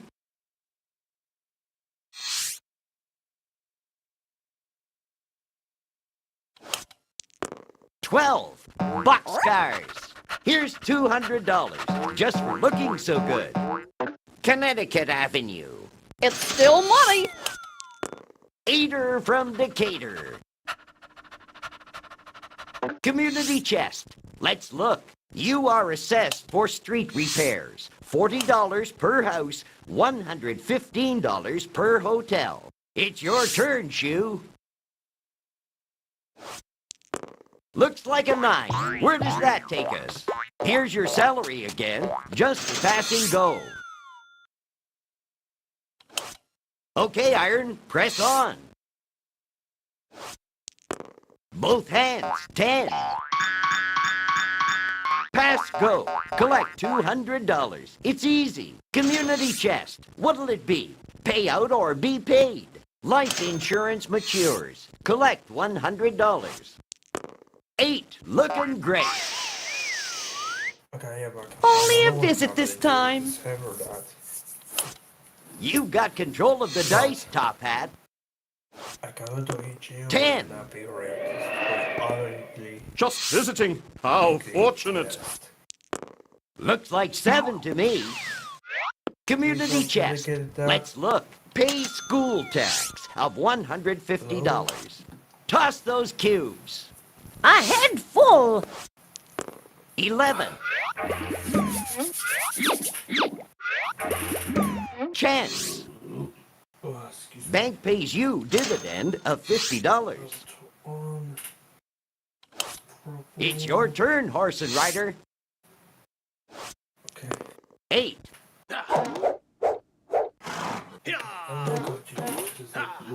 States Avenue. Your turn, doggy.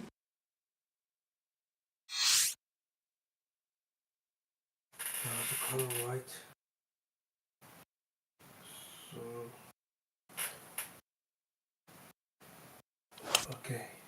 7. Illinois Avenue. It's still money. Let's get going. What?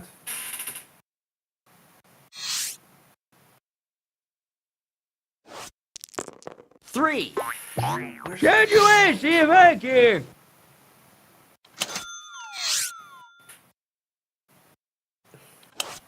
Okay, Iron, press on.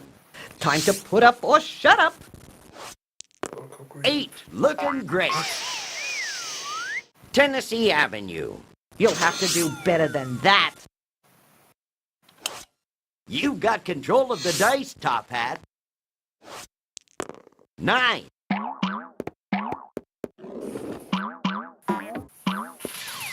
Atlantic Avenue. I guess I can afford that. Toss those cubes, Battleship. A very posh port indeed. I'll fit right in. 8. Let's see where that takes us. Here's $200, just for looking so good. Good thing this tax is capped. Okay, go. Whose turn is it? Come on. Looks like 7 to me. Free parking. Take a break. And finally, Hawaii Roll those decides to go. bones, doggy. Yep. Of course. Eater from Decatur. North Carolina Avenue. It's still money. Looks like 7 to me. Boardwalk. It's still money. You're up, Shoe. Good luck. Test of the NOAA Weather Radio's public warning system. This is only a test. Tests of the signal are normally conducted every Oriental Wednesday Avenue. between 11 a.m. Back in my day, this would buy you a good meal. of the test. It will be postponed to the Eater from Decatur. Virginia Avenue. Back in my day, this would buy you a good meal. Your turn, Irish. Looks like 7 to me.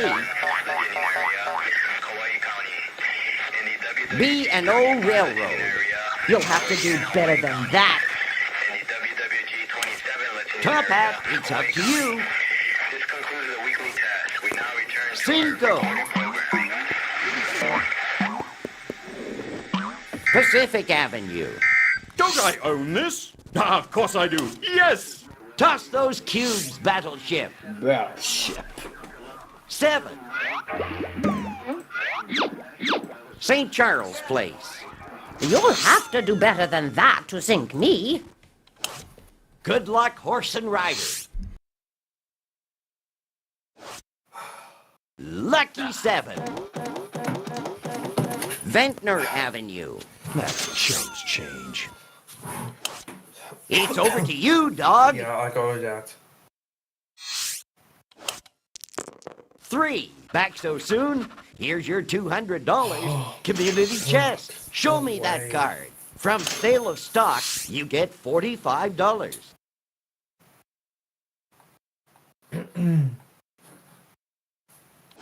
You're up, Shoe. Good luck. Oh. So we try to reach back up. A pair of 6s. 12. Atlantic Avenue. 4. At least I'll get 3 squares a day. What's that here?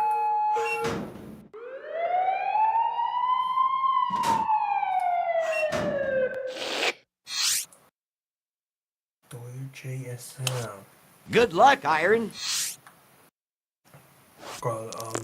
We got 5.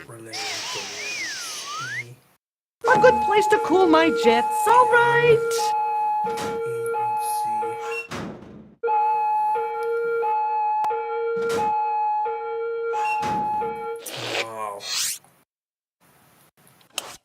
You got control of the dice, Top Hat. Looks like 7 to me. Must they always tax us poor rich people so mercilessly? Battleship, you're out. A nickel. St. James Place. You'll have to do better than that to sink me. Good luck, horse and rider. Looks like a 9. Where does that take us? Chance. You feeling lucky? Take a walk on the boardwalk. Advance token to boardwalk. Roll those bones, doggy. 7. Connecticut Avenue. It's still money. It's your turn, Shoe.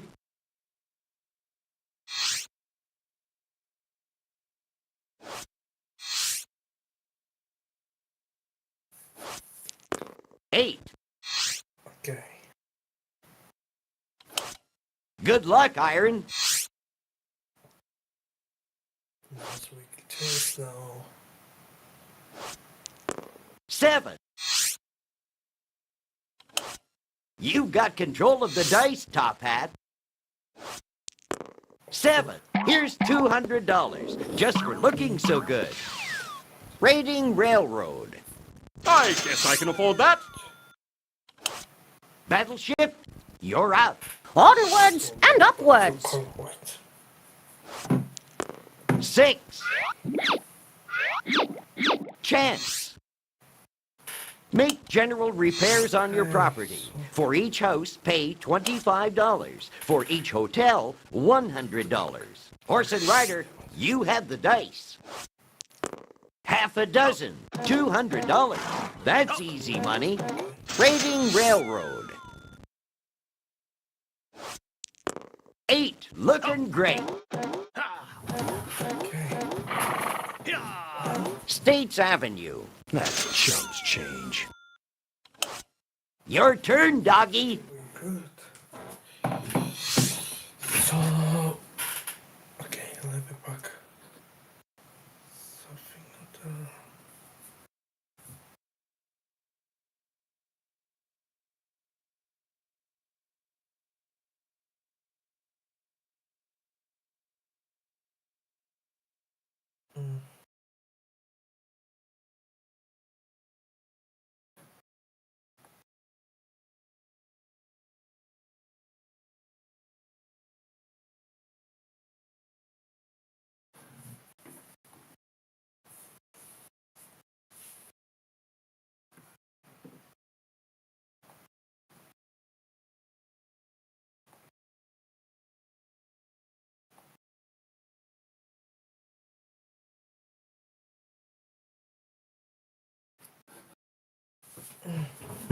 Let me try saving.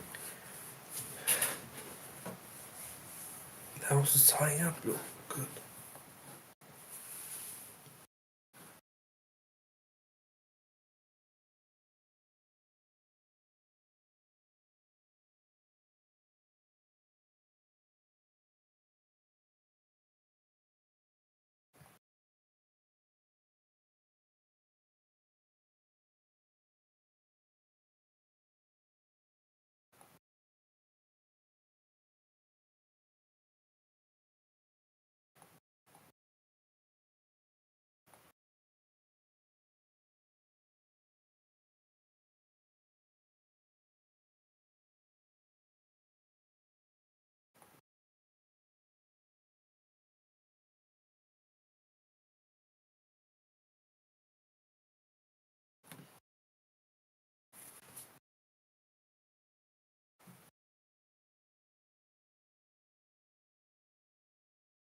So,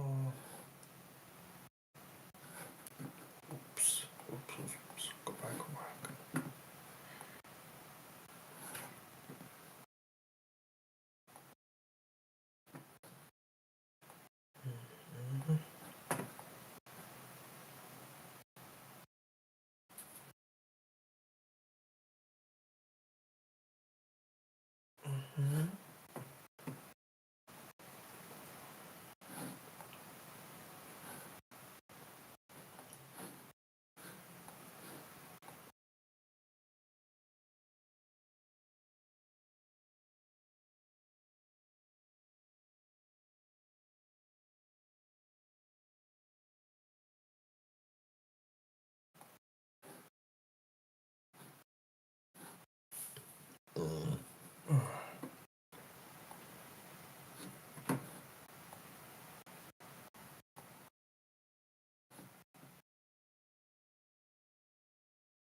7. St. James Place.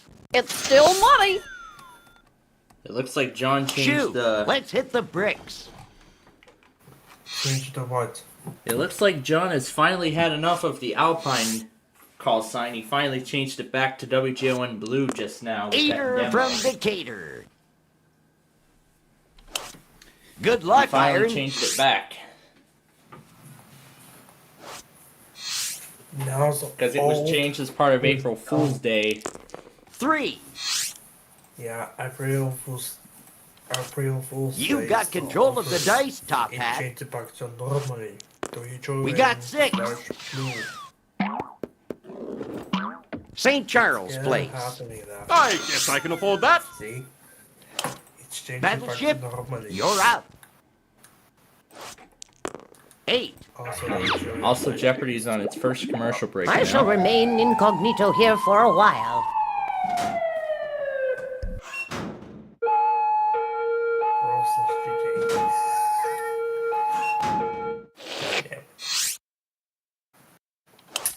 Horse and Rider, you have the dice. Well, 7. well. Guess who's back? Nice town to have free parking. Roll those bones, doggy. And TV is back. Let me check caps. Nothing here. 7.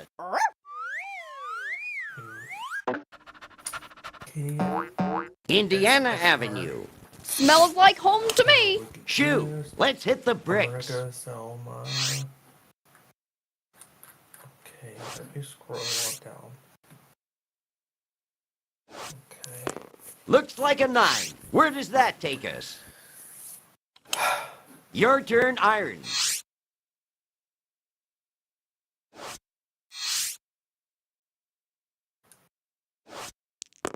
Looks like 7 to me. Top Hat, roll and good luck. Looks like 11 to me. Chance, I love these. Let's look. Advance token to the nearest railroad and pay owner twice the rental to which he is otherwise entitled. If railroad is unowned, you may buy it from the bank. Battleship, you're out. The 4 I 12. Chance, I love surprises. Pay poor tax of $15. Horse and Rider, you have the dice. 5. B&O Railroad. It's over to you, dog.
Nothing happening here.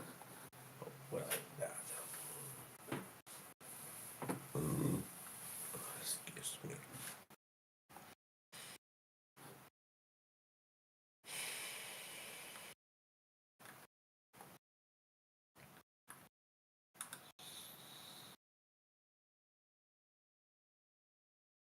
So.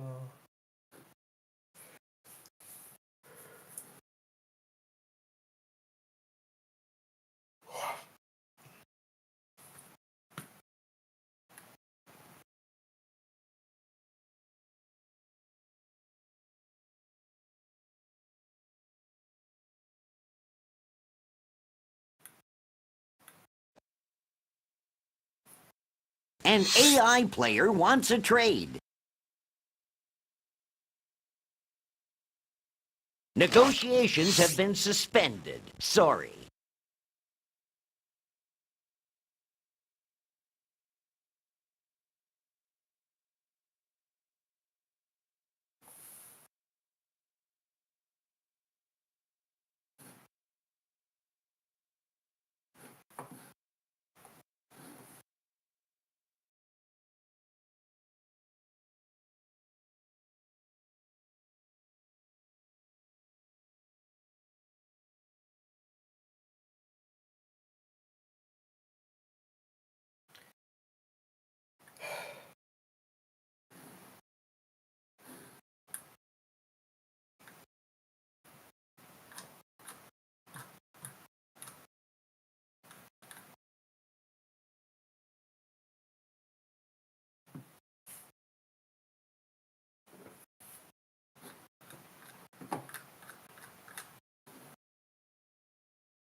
Uh-oh.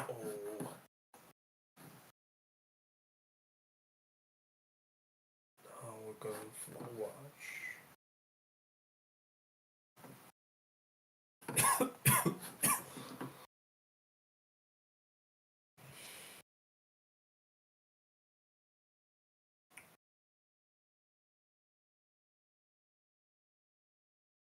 Oh, I also got to on freeze watch. And of course winters don't watch.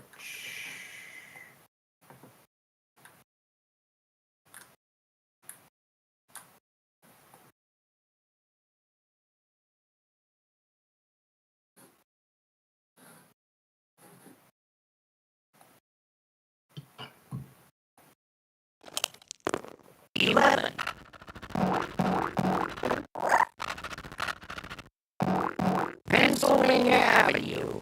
It's still mine. It's your turn, Shoe. He's walking out of my shoe.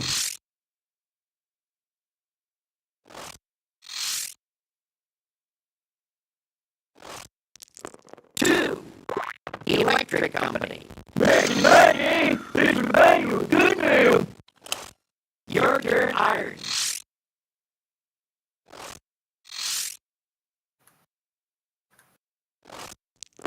Seven.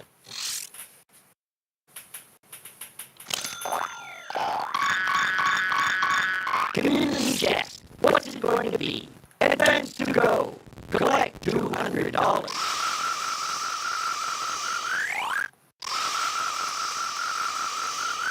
Pass go. Collect $200. It's easy. Top hat. Toss those ivories.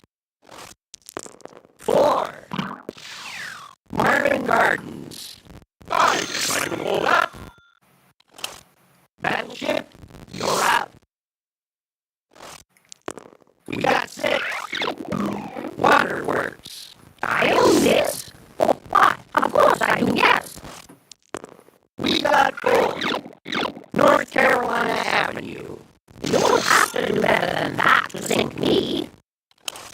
It's your turn, horse and rider. Ace, deuce, 3. Waterworks. Roll those bones, doggy. 6. Here's your salary, $200. 7. Chance, let's see what it is. You have been elected chairman of the board. Pay each player $50. You're up, Shoe. Good luck. Lucky 7. New York Avenue. Okay, Iron, press on. You roll with a 3. Baltic better than that. You got control of the dice, Top Hat. We got 6.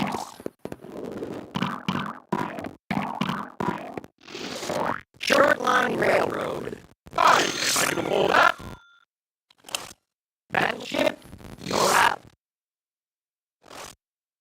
You rolled a 3. Short Line Railroad. You'll have to do better than that to sink me. Let's get going. Lucky 7.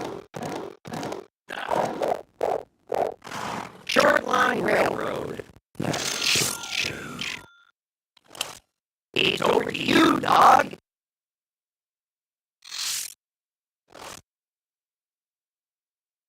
An A-line player wants a trade.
completed. Half a dozen. States Avenue. It's still light. It's your turn, Shu.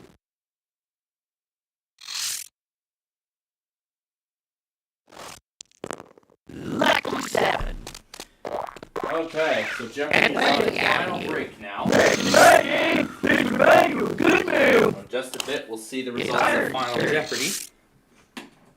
And then we will get to a nickel. And then we'll get into the second half. So while Jeopardy was going, I did do some research to see if I could put a M.230 SSD to a WLAN port. From one of the videos I found, yes, it is possible. Yes, it is possible. Better than that to think me. We'll find out. We'll find out. $200. Better than that to think me. When we actually do the upgrade. Good luck, horse and rider. But I will find out when I do the upgrade. $200. And you didn't even do anything. So I'm not going to try and find out right now because it's on my other system. Closing 7. Electric company. 26,200.717. Roll those bones, doggy. Asterisk 2020. Left arrow. Closing parenthesis. Right arrow. Closing parenthesis. Half a dozen. Left arrow. New York Avenue. It's still light. You're up, Shu. Good luck.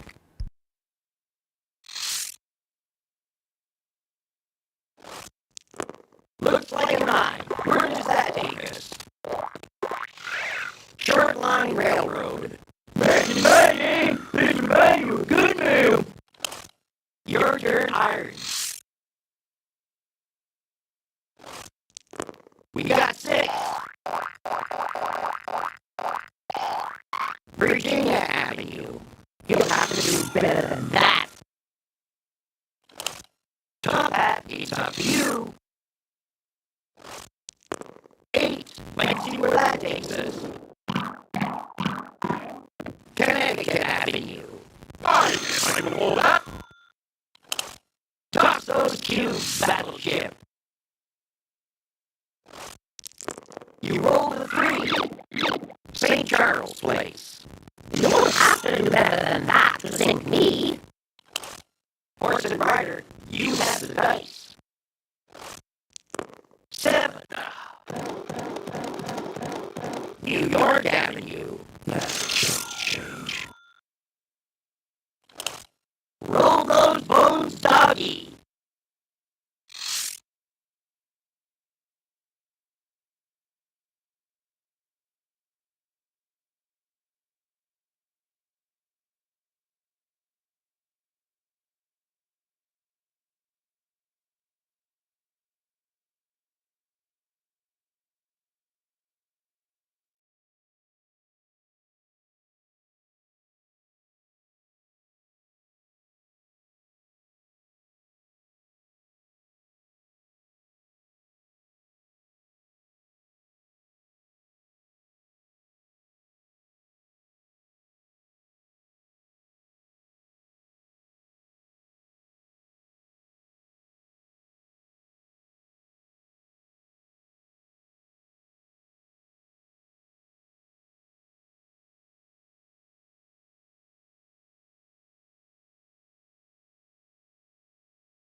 An AI player wants a trade.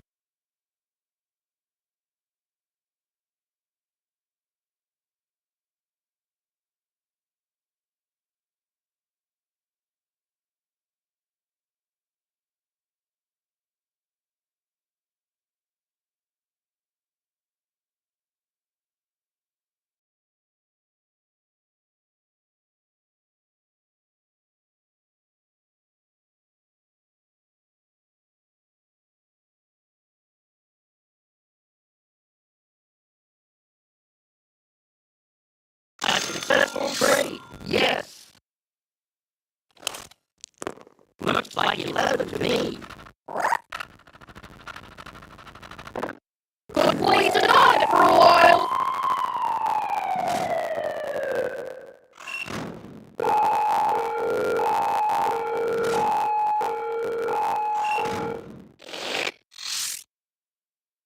Okay, shoot. Roll those dice. Both hands, 10, $200, and you didn't even do anything. Maggie, this would buy you a good meal. Your turn, Iron. Let's get at it. Eater from the king. Chance, I love these. Let's look. Advance token to the nearest railroad and pay owner twice the rental to which he is otherwise entitled. If railroad is unowned, you may buy it from the bank. Looks like a 9. Where does that take us? Pennsylvania Avenue. Who's that anywhere? Must be my place. Top Hat, it's up to you. Looks like 7 to me. St. James Place. I guess I can hold that. You have the dice battleship. 8. New York Avenue. I own this. Oh, why? Of course I do, yes. Horse and Rider, you're at the starting gate. 8. Looking great. Ventnor Avenue. Change. It's over to you, dog. Roll or pay up. 8. Looking great. Tennessee Avenue. It's still light. It's your turn, Shoe.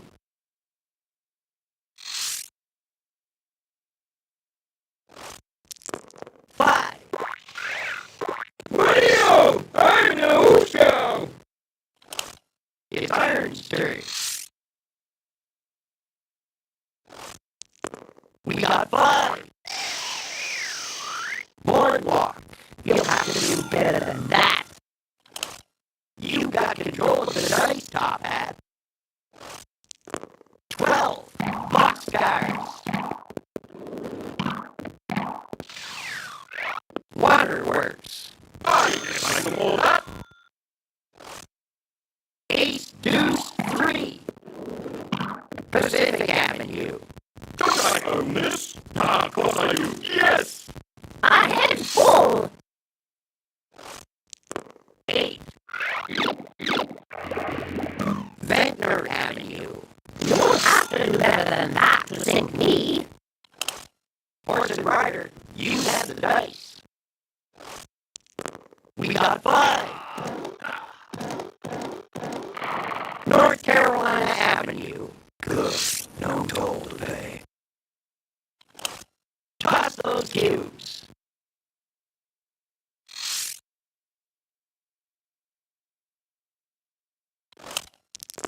4. Chance, I love these. Let's look. Advance to go. Collect $200.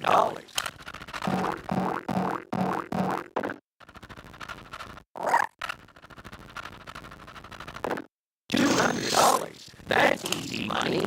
We got 6. Oriental Avenue. It's still light. Okay, Shoe. Roll those dice.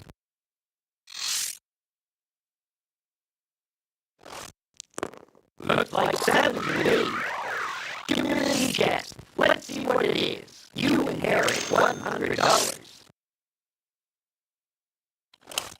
Good luck, Iron. This is a bunch of hoity-toity Hamlet we got here.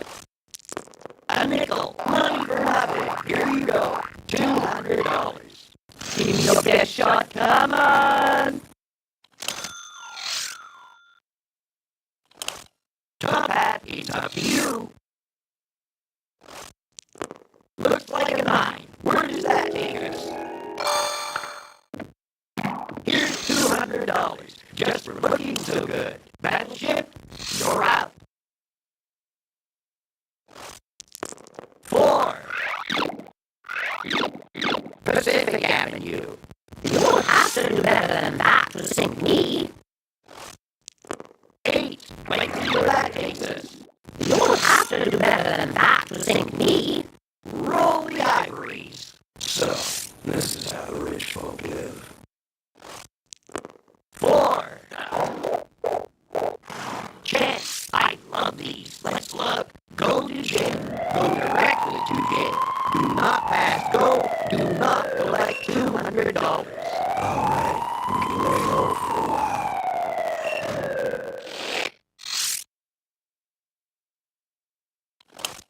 Roll those bones, doggy.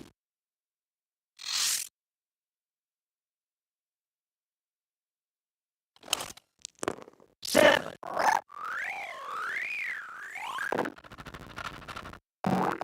State Avenue.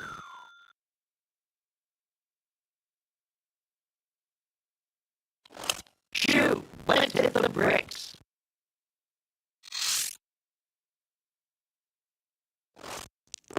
1 nickel. Chance. Advance token to nearest utility. If owned, you may buy it from the bank.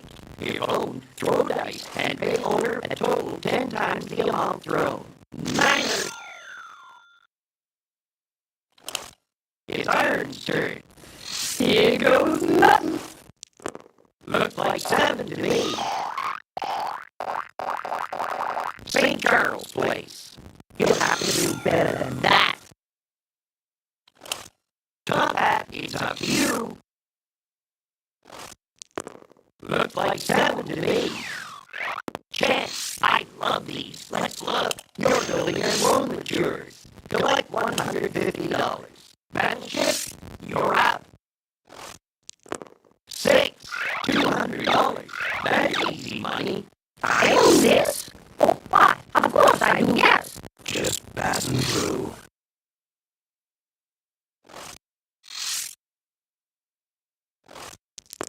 4. Virginia Avenue. That's change. Okay, doggy. Good luck.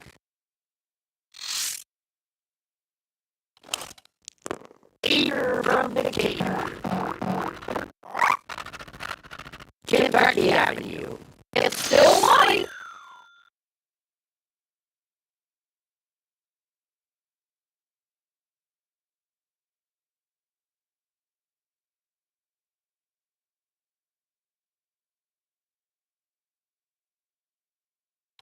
Okay, shoot. Roll those dice.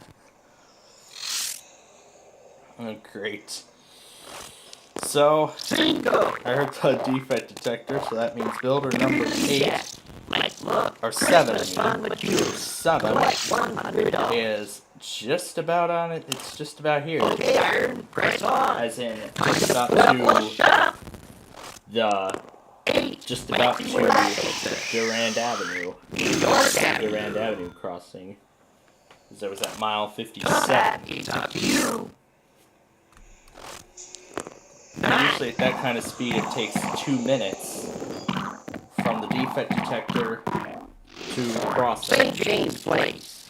That's how fast it is, personally. Toss those cubes, Battleship. But yeah, the good thing about all these hardware upgrades is that I've done all my research, all my research before even doing these upgrades. It's best that I do my research, just to make sure that these parts are compatible before proceeding. I would not want to proceed with an upgrade and then find out that a part is not compatible or will not work during the research.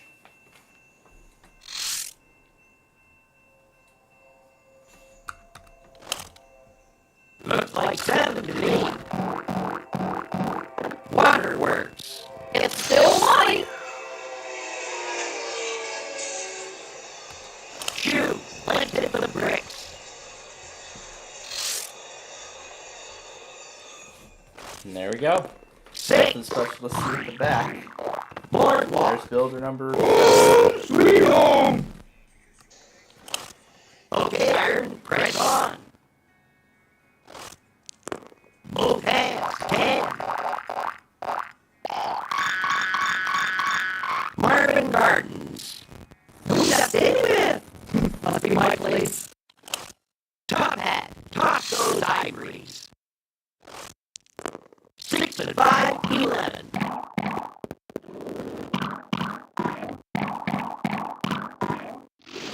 Ventnor Avenue. Don't I own this? Of course I do. Yes! Whose turn is it? Come on. 10. Chance. You feeling lucky? Advance to St. Charles Place. If you pass, go collect $200. Here's $200. Just for looking so good. St. Charles Place. Looks like 7 to me. Tennessee Avenue. You won't have to do better than that to sink me. Show us your stuff, horse and rider. Niner. Waterworks. Okay, doggy. Good luck.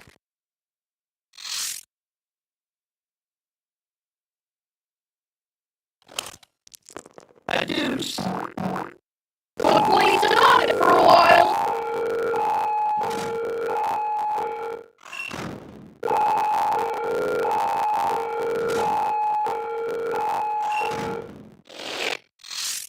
You're up, Shoe. Good luck.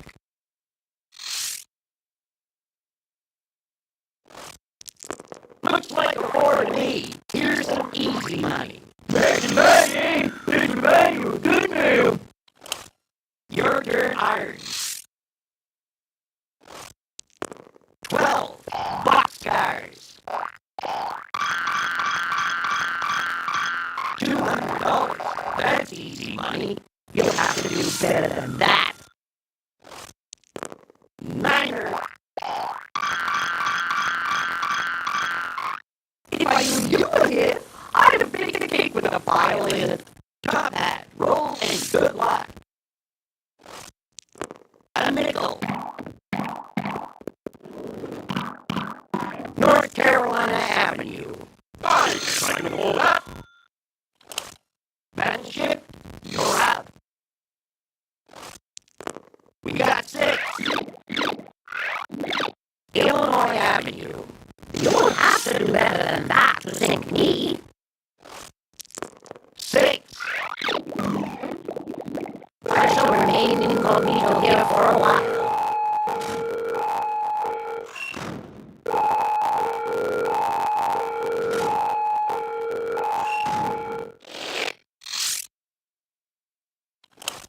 Horse and rider, you have the dice. I'm in no big hurry. Looks like 7 to me. Short Line Railroad. Okay, doggy. Good luck. Roll or pay up.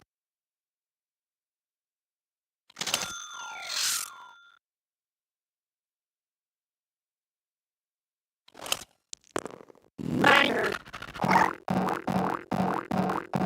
New York Avenue. It's still money. Shoo, let's hit the bricks.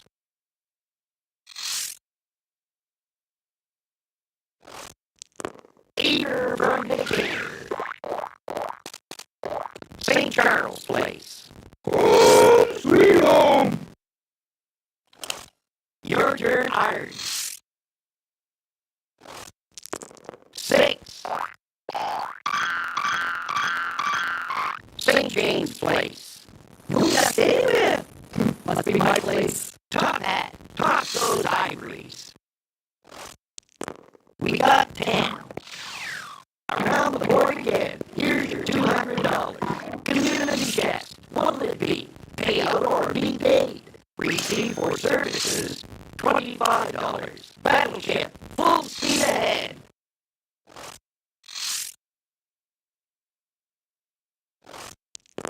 5. and Rider. 7. Here's your salary again. Just pass and go. Community chest. What'll it be? Pay out or be paid? Get out of jail free. This card may be kept until needed or sold. Okay, doggy. Good luck.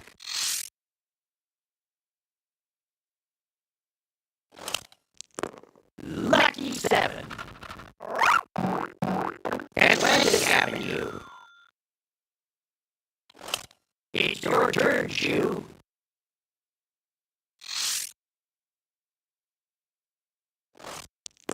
8. Let's see where that takes us. New York Avenue. Maggie, this would buy you a good meal. 9. Waterworks. Maggie, this would buy you a good meal. Okay, Iron, click to roll. Half a dozen. Chance, you feeling lucky? Go back 3 spaces.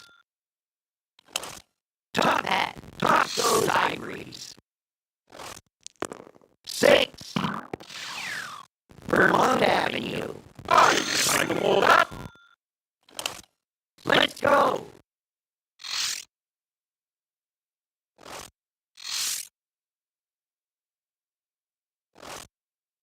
Lucky 7.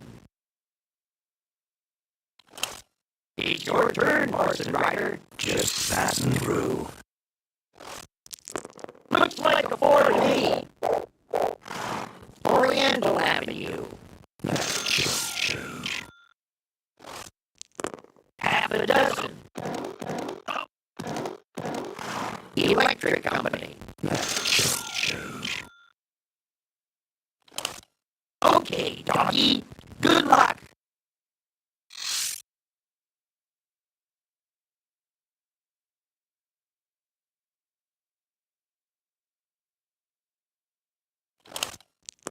Nine. Short Line Railroad. Smells like home to me. You're up, Shoe. Good luck.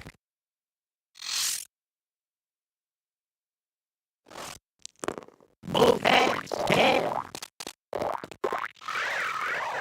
They're headed anyways. Your turn, Iron. 5.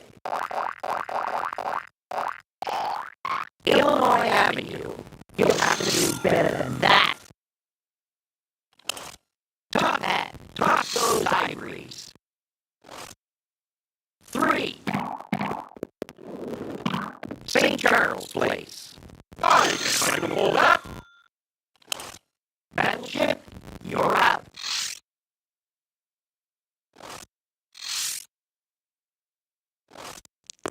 A nickel. Horse and rider, you have the dice.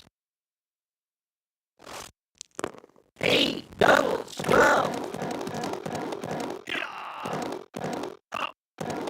Illinois Avenue. Good. No toll to pay. Both hands, 10. Pennsylvania Avenue. That's just change. 4. That's not a fair fight. It's over to you, dog. Both hands, 10. $200. That's easy money. Rating Railroad. It's still money. Looks like 7 to me. Electric Company. It's still money. It's your turn, Shoe.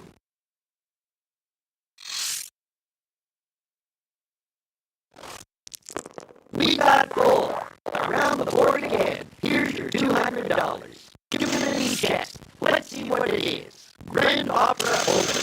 Collect $50 from every player for opening night seats. Let's get at it. We got 4. Waterworks. Top Hat, roll and good luck. 5. St. James Place. Nice! I can hold that. Battleship, you're out.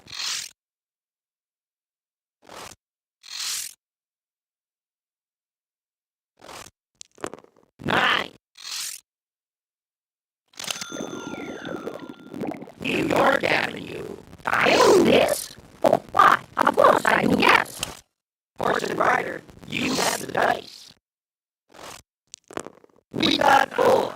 Pass go. Collect $200. It's easy. Community chest. Show me that card. Bank error in your favor. Collect $200. Your turn, doggy. 8. Free market. Take a break.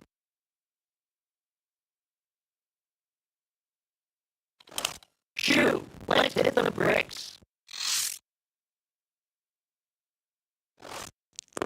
10.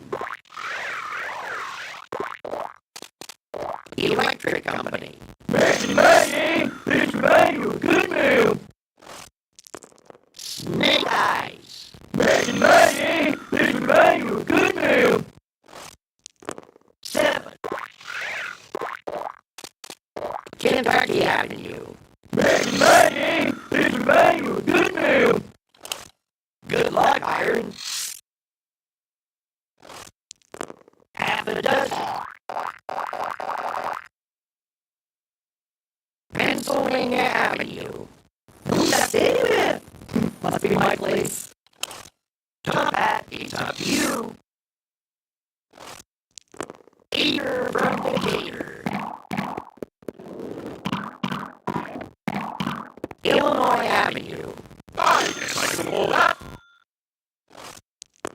Half a dozen. I know I got with something.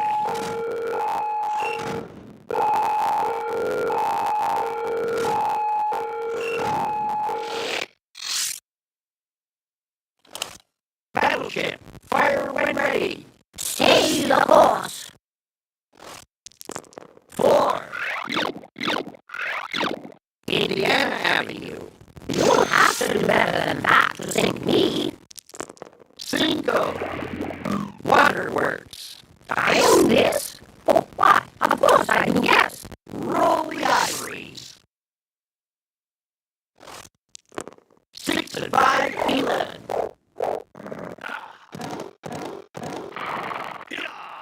State Avenue. Your turn, doggy. 5. B&O Railroad. It's still light.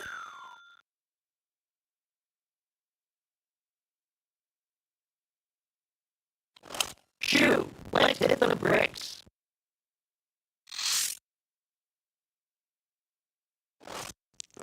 We got 6. Ventnor Avenue. Maggie, it's Manuel Goodman. Your turn, Iron. We got 4. Luxury tax. That's a laugh. 4.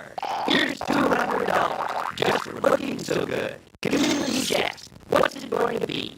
Pay hospital. $100. Top Hat. Toss those ivories.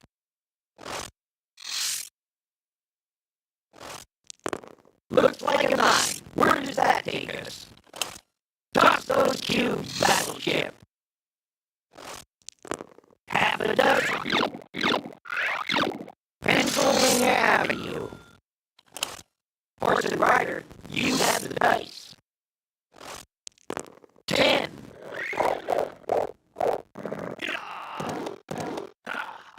Indiana Avenue. Good. No toll to pay. Okay, doggy. Good luck.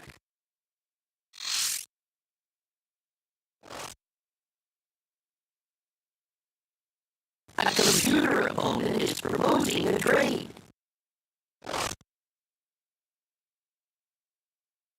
A computer opponent is proposing a trade.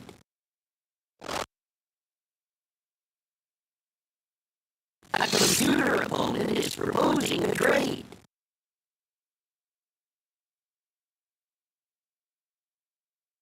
Negotiations have been suspended. Sorry.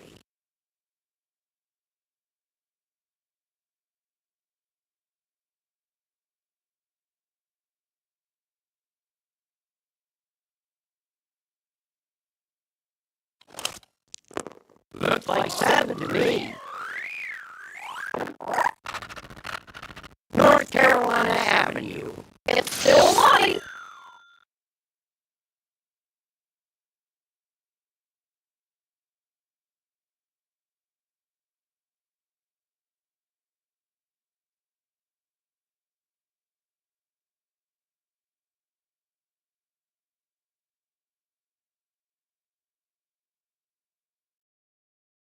Shoo, let's hit the bricks.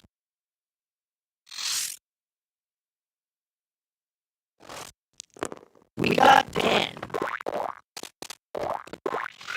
Park Place. Maggie, it's Emmanuel. Good man. 3. Here's some easy money. Good luck, Iron. 4. Oriental Avenue. You'll have to do better than that. You got control of the dice, Top Hat.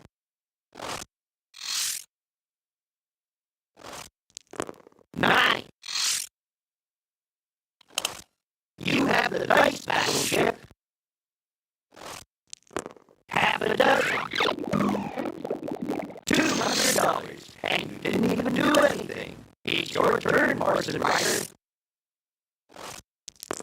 6. Marvin Gardens. Okay, doggy. Good luck.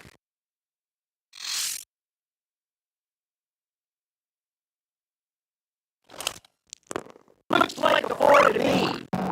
Chance, you feeling lucky? Advance to Illinois Avenue.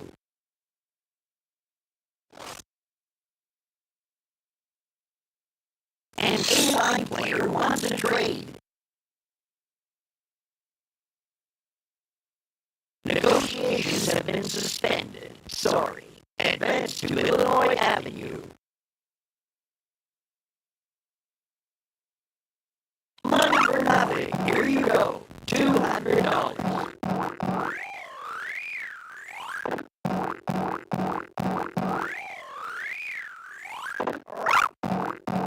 Illinois Avenue. You're up, Shoe. Good luck.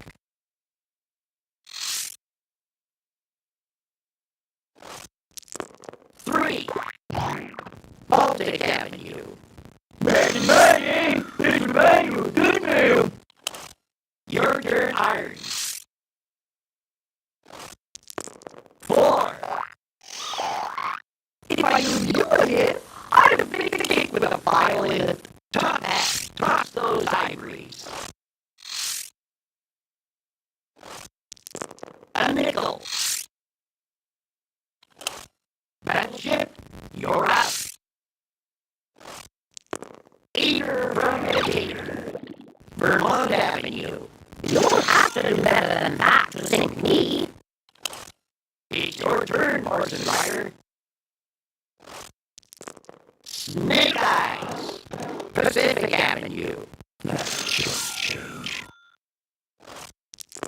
Ace Deuce 3. Pennsylvania Avenue. Roll those bones, doggy.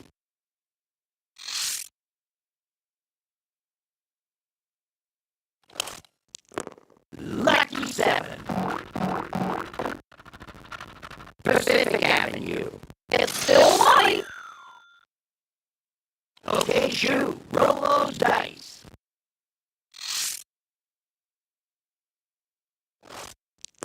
10. States Avenue. Maggie, Maggie, this would bang you a good meal. Your turn, Iron. Away we go. 8. Tennessee Avenue. You'll have to do better than that. Top Hat, toss those ivories.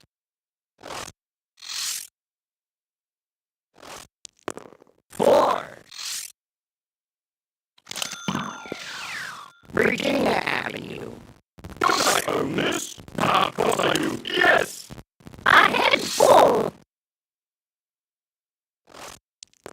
9. Community chest. What's it going to be? Income tax refund. Collect $20. Horse and rider. You have the dice. Both hands. 10. Another turn around the board. Another $200. No problem.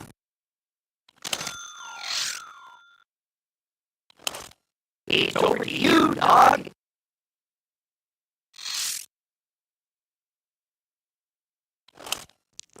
Half a dozen. Park Place. It's still light.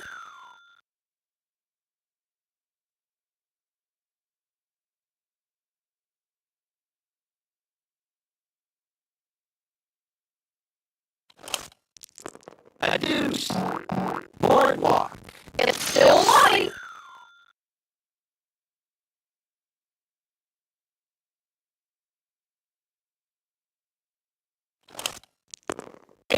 Let's see where that takes us. Money for nothing. Here you go.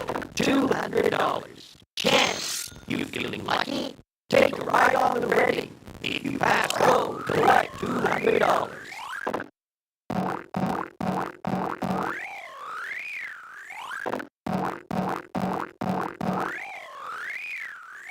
Here's your salary, $200. Reading Railroad.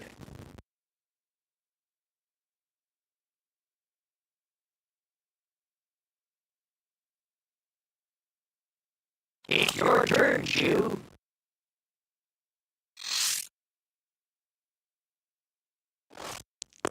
We got 10. Indiana Avenue. Maggie, this would bang you a good meal. Your turn, Iron. 10.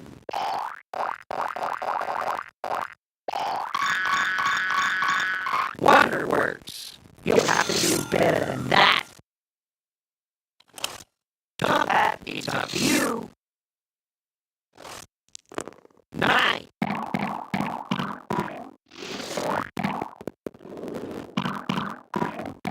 Indiana Avenue. I signed them all up. Battleship, you're up. 5. Chance, you feeling lucky? Bank pays you dividend of $50. Horse and rider, you have the dice. 5. Connecticut Avenue. Let's go.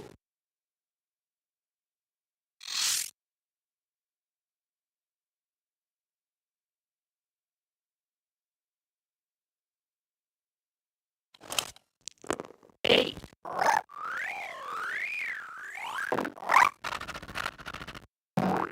States Avenue. It's still light. You're up, Shoe. Good luck.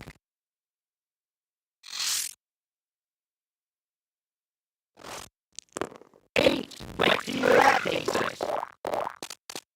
Pacific Avenue. Maggie, this would bang you a good meal. Let's go. 3. Pacific Avenue.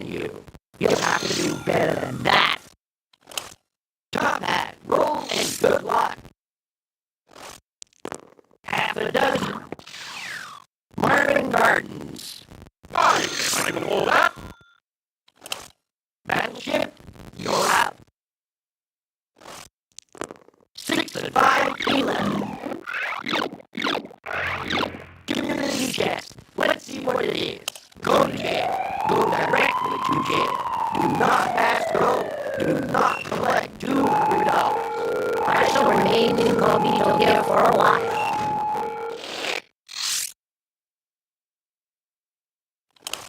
It's your turn, horse and rider. Looks like an eye. Where does that take us? Tennessee Avenue. Your turn, doggy.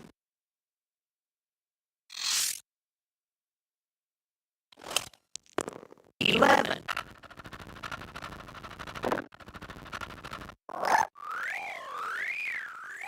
Illinois Avenue. It's still money. Roll the ivories.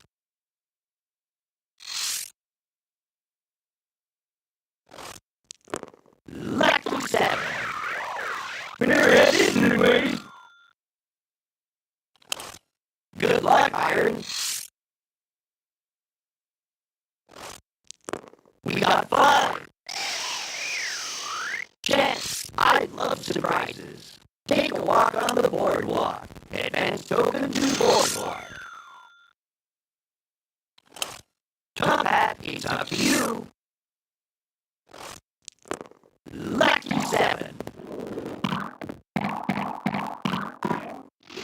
Chance, I love surprises. Make general repairs on your property. For each house, pay $25. For each hotel, $100. Battleship, you're out.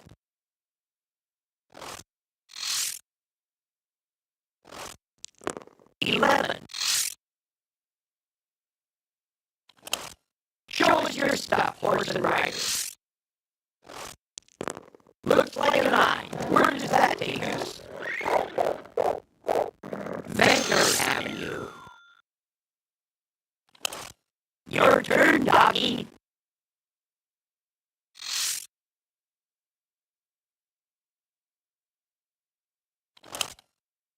Looks like 7 to me. Pacific Avenue. It's still money.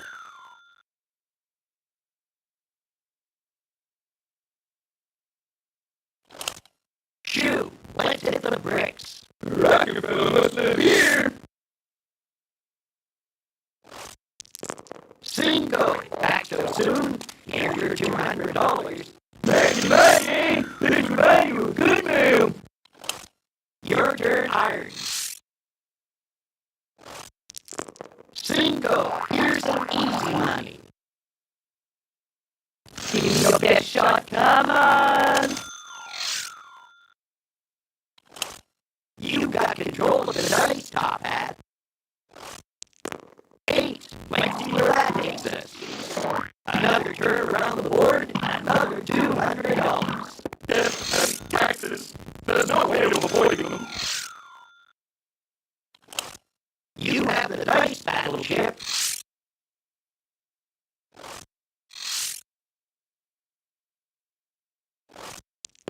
$10. How quaint. Horse and rider, you have the dice. Yeah. Looks like a 9. Where does that take us? Chance, you feeling lucky? Advance token to the nearest railroad and pay owner twice the rental to which he is otherwise entitled. If railroad is unowned, you may buy it from the bank. Another turn around the board, another $200. It's over to you, dog.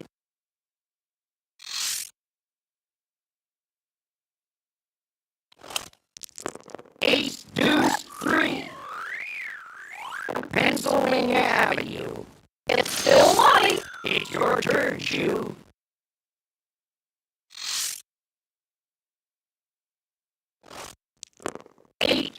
and Grant. St. Charles Place. Sweet home! Half a dozen. Community chest. What's it going to be? Doctor's fee. Paid $50. 9. Atlantic Avenue. Good luck, Iron. Both hands, 10.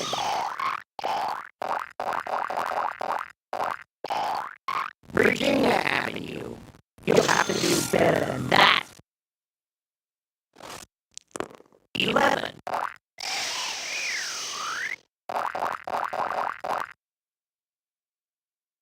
B&O Railroad. You'll have to do better than that. You got control of the dice, Top Hat. 8. Let's see where that takes us. Electric Company. Don't I own this? Of course I do. Yes! Looks like 7 to me. New York Avenue. I guess I can hold that. Toss those cubes, Battleship. 9. Marvin Gardens. You'll have to do better than that to sink me. Show us your stuff, horse and rider. We got 10.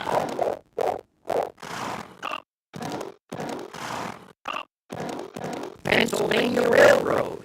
Not partial to trains. Righteous. Your turn, doggy. 4. Luxury tax. Too bad, but pay up.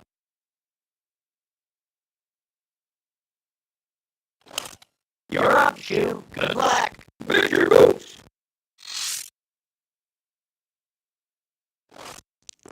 6. North Carolina Avenue. Maggie, this is Maggie with good mail. Your turn, Iron. 3. Waterworks. You'll have to do better than that. Top Hat, it's up to you. 9. Waterworks. I guess I can hold that. Battleship, full speed ahead. Alright, let's see, we're coming up to An closing inline player time wants here. a trade. We'll go through a series of these clips Trades here. included. Looks like 7 to me. 10. Let's get this Paid one. for tax at $15. Show us your stuff, horse and rider. no, what do you do, Christmas? Looks like a 9. Where does that take us? Sure, we'll try this one. Illinois Avenue. Good. No toll to pay. It's over to you, dog. It's beginning to look a lot like the next player's turn. It's beginning to look a lot like the next player's Fear eradicator. Around the board again. Oh no. $200. It's still money. Okay, shoot. Roll those dice.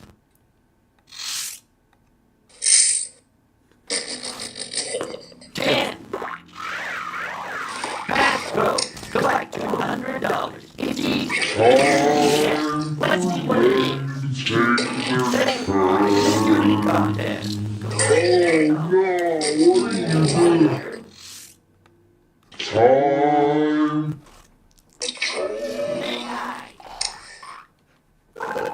Time for them to take their turn. Oh no, what are you doing, Christmas?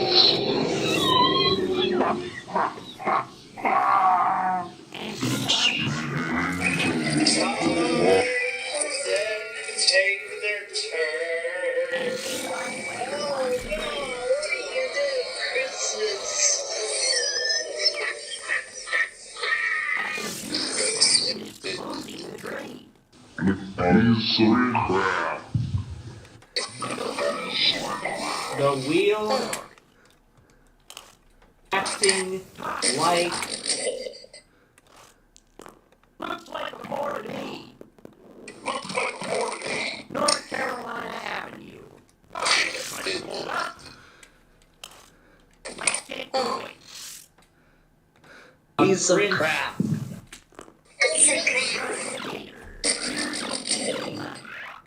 Oh, yeah.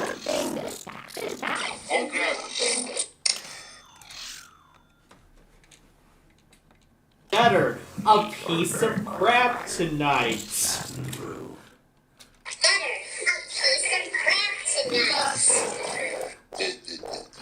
Waterworks. Roll the ivory.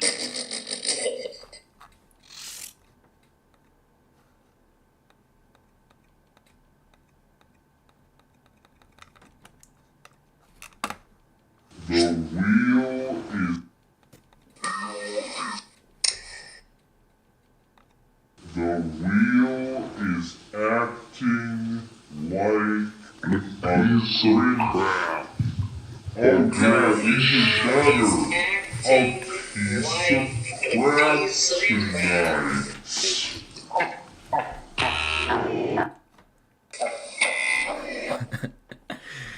Oh gosh. Like a piece of crap. Oh. Let's try this. Let's try this. The wheel is acting like a piece of crap. Okay, this is better. A piece of crap tonight. The wheel is acting like a piece of crap. Oh yeah, he should shatter a piece of crap tonight.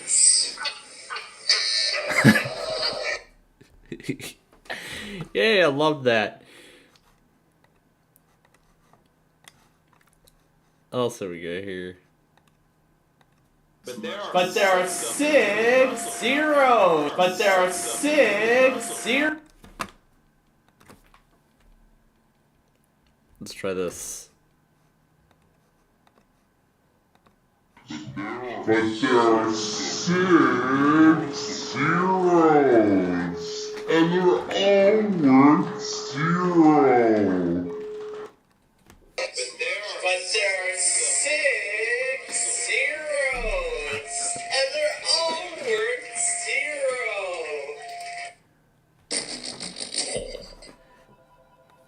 And they're all worth 0. They're all worth...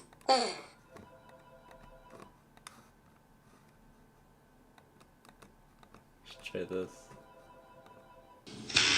And they don't have any carrots to give. And they don't have any carrots to give. Let's see what else we can try. Let's see what else.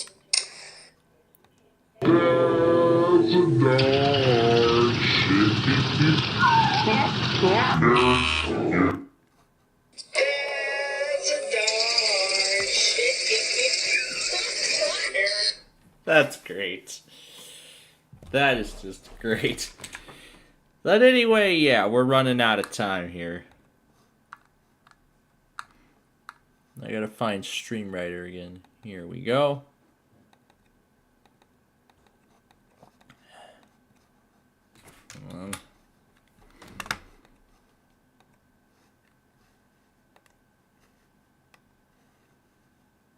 Alright, we'll just leave these alone and let them work on their own.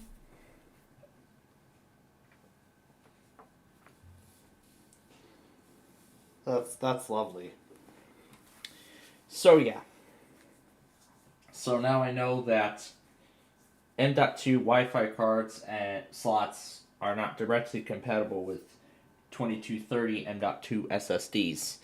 So the only way I can get it to actually work is spend a few bucks on a M.2 a Wi-Fi slot M.2 SSD adapter. So I'd have to spend a few dollars on an adapter in order for it to work. Anyway, I just heard the call. No. Well, we do need the volume mixer anyway. Alright, we're going to take our final turn here, and then we'll eat dinner. And then we'll wrap up part 1. Pennsylvania Avenue. It's still light. Alright, we'll go ahead and shut this guy down.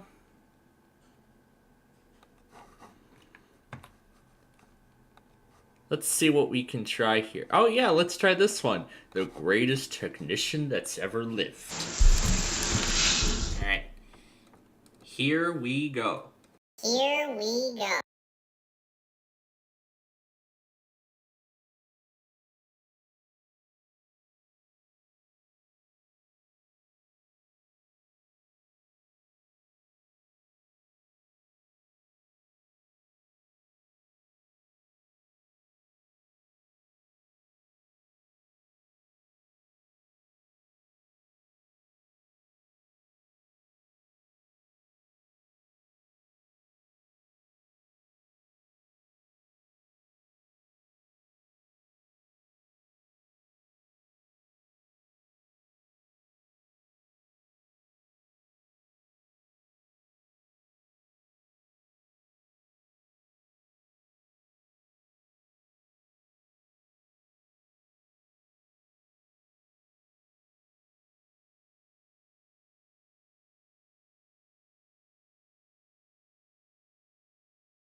The greatest technician that's ever lived. The greatest technician that's ever lived. Is that WMAL? Or is that Caleb? Or is that Caleb?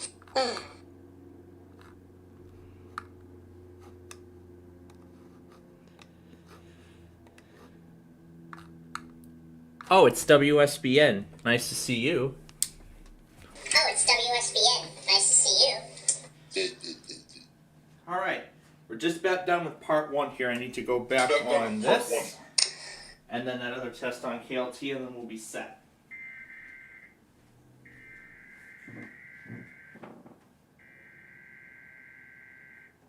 I think I forgot. Do that again.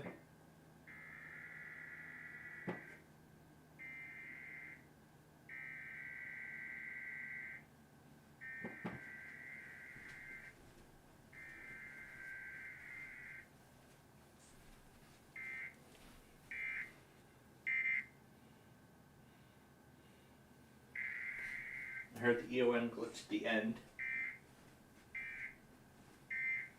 That's better. Now for the other test in here. And it's right there.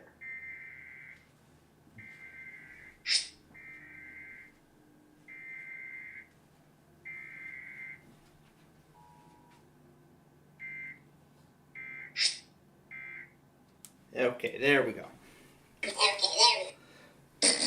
Yeah, sounded better. Unfortunately, yeah. We are not going to need them for, a good while. Alright, so all that's left to do now is put these 2 or these 3 in their proper places. Wait. Oh, gosh. I didn't change the... I must not have changed the volume prior to that. Well, that's my fault, but at least I fixed it now, so...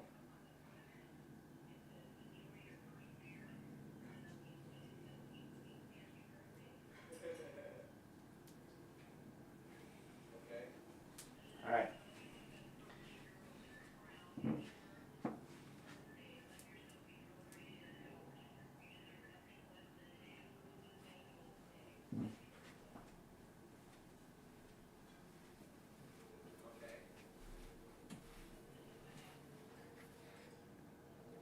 Okay. Alright, then I'll put this in dark mode. Take this totally offline to save battery power. And this too. Yeah, both battery power and bandwidth. Alright. So with that, we're all caught up, and that is going to wrap things up for part 1 of our weekly test show here for today. Now, of course, as you all know, this is the part where I have to get going to my evening class for tonight. The first of 2. Of course, the second one is tomorrow night. Oh, I didn't see somebody else found me, so... Yeah, it's nice to get all the support from my fans, so... But anyway, now comes the time where we have to stop. It looks like, yeah, Apple Gemini couldn't, yeah, it couldn't summarize everything in once, but it just tried to summarize it as best as it can. Alright, so, with that being said, we're going to go ahead and now conclude part 1 of our weekly test show here for today. Of course, I've got StreamRider running where it will do all the work while I'm gone. And hopefully this time I'll be back by 8:30 when we get to part number 2 of the show, where of course, we'll get to our our other goodies, including Deal or No Deal, hopefully with Brandon this week. And of course, y'all can win mine too. And then we'll also see what kind of words we can make from this week's Name and Claim It word game letters. And I'll also reiterate everything that I said this morning for the 50,000th time. While I have whatever that main character is from Yu-Gi-Oh! Zexal on a screen that is not the stream, of course. But me. I don't know, but that's really what's been striking my fancy over the last 48 hours. But anyway, so we hope you have a good evening, and we'll see you in about 3 or 4 hours for part 2 of our show.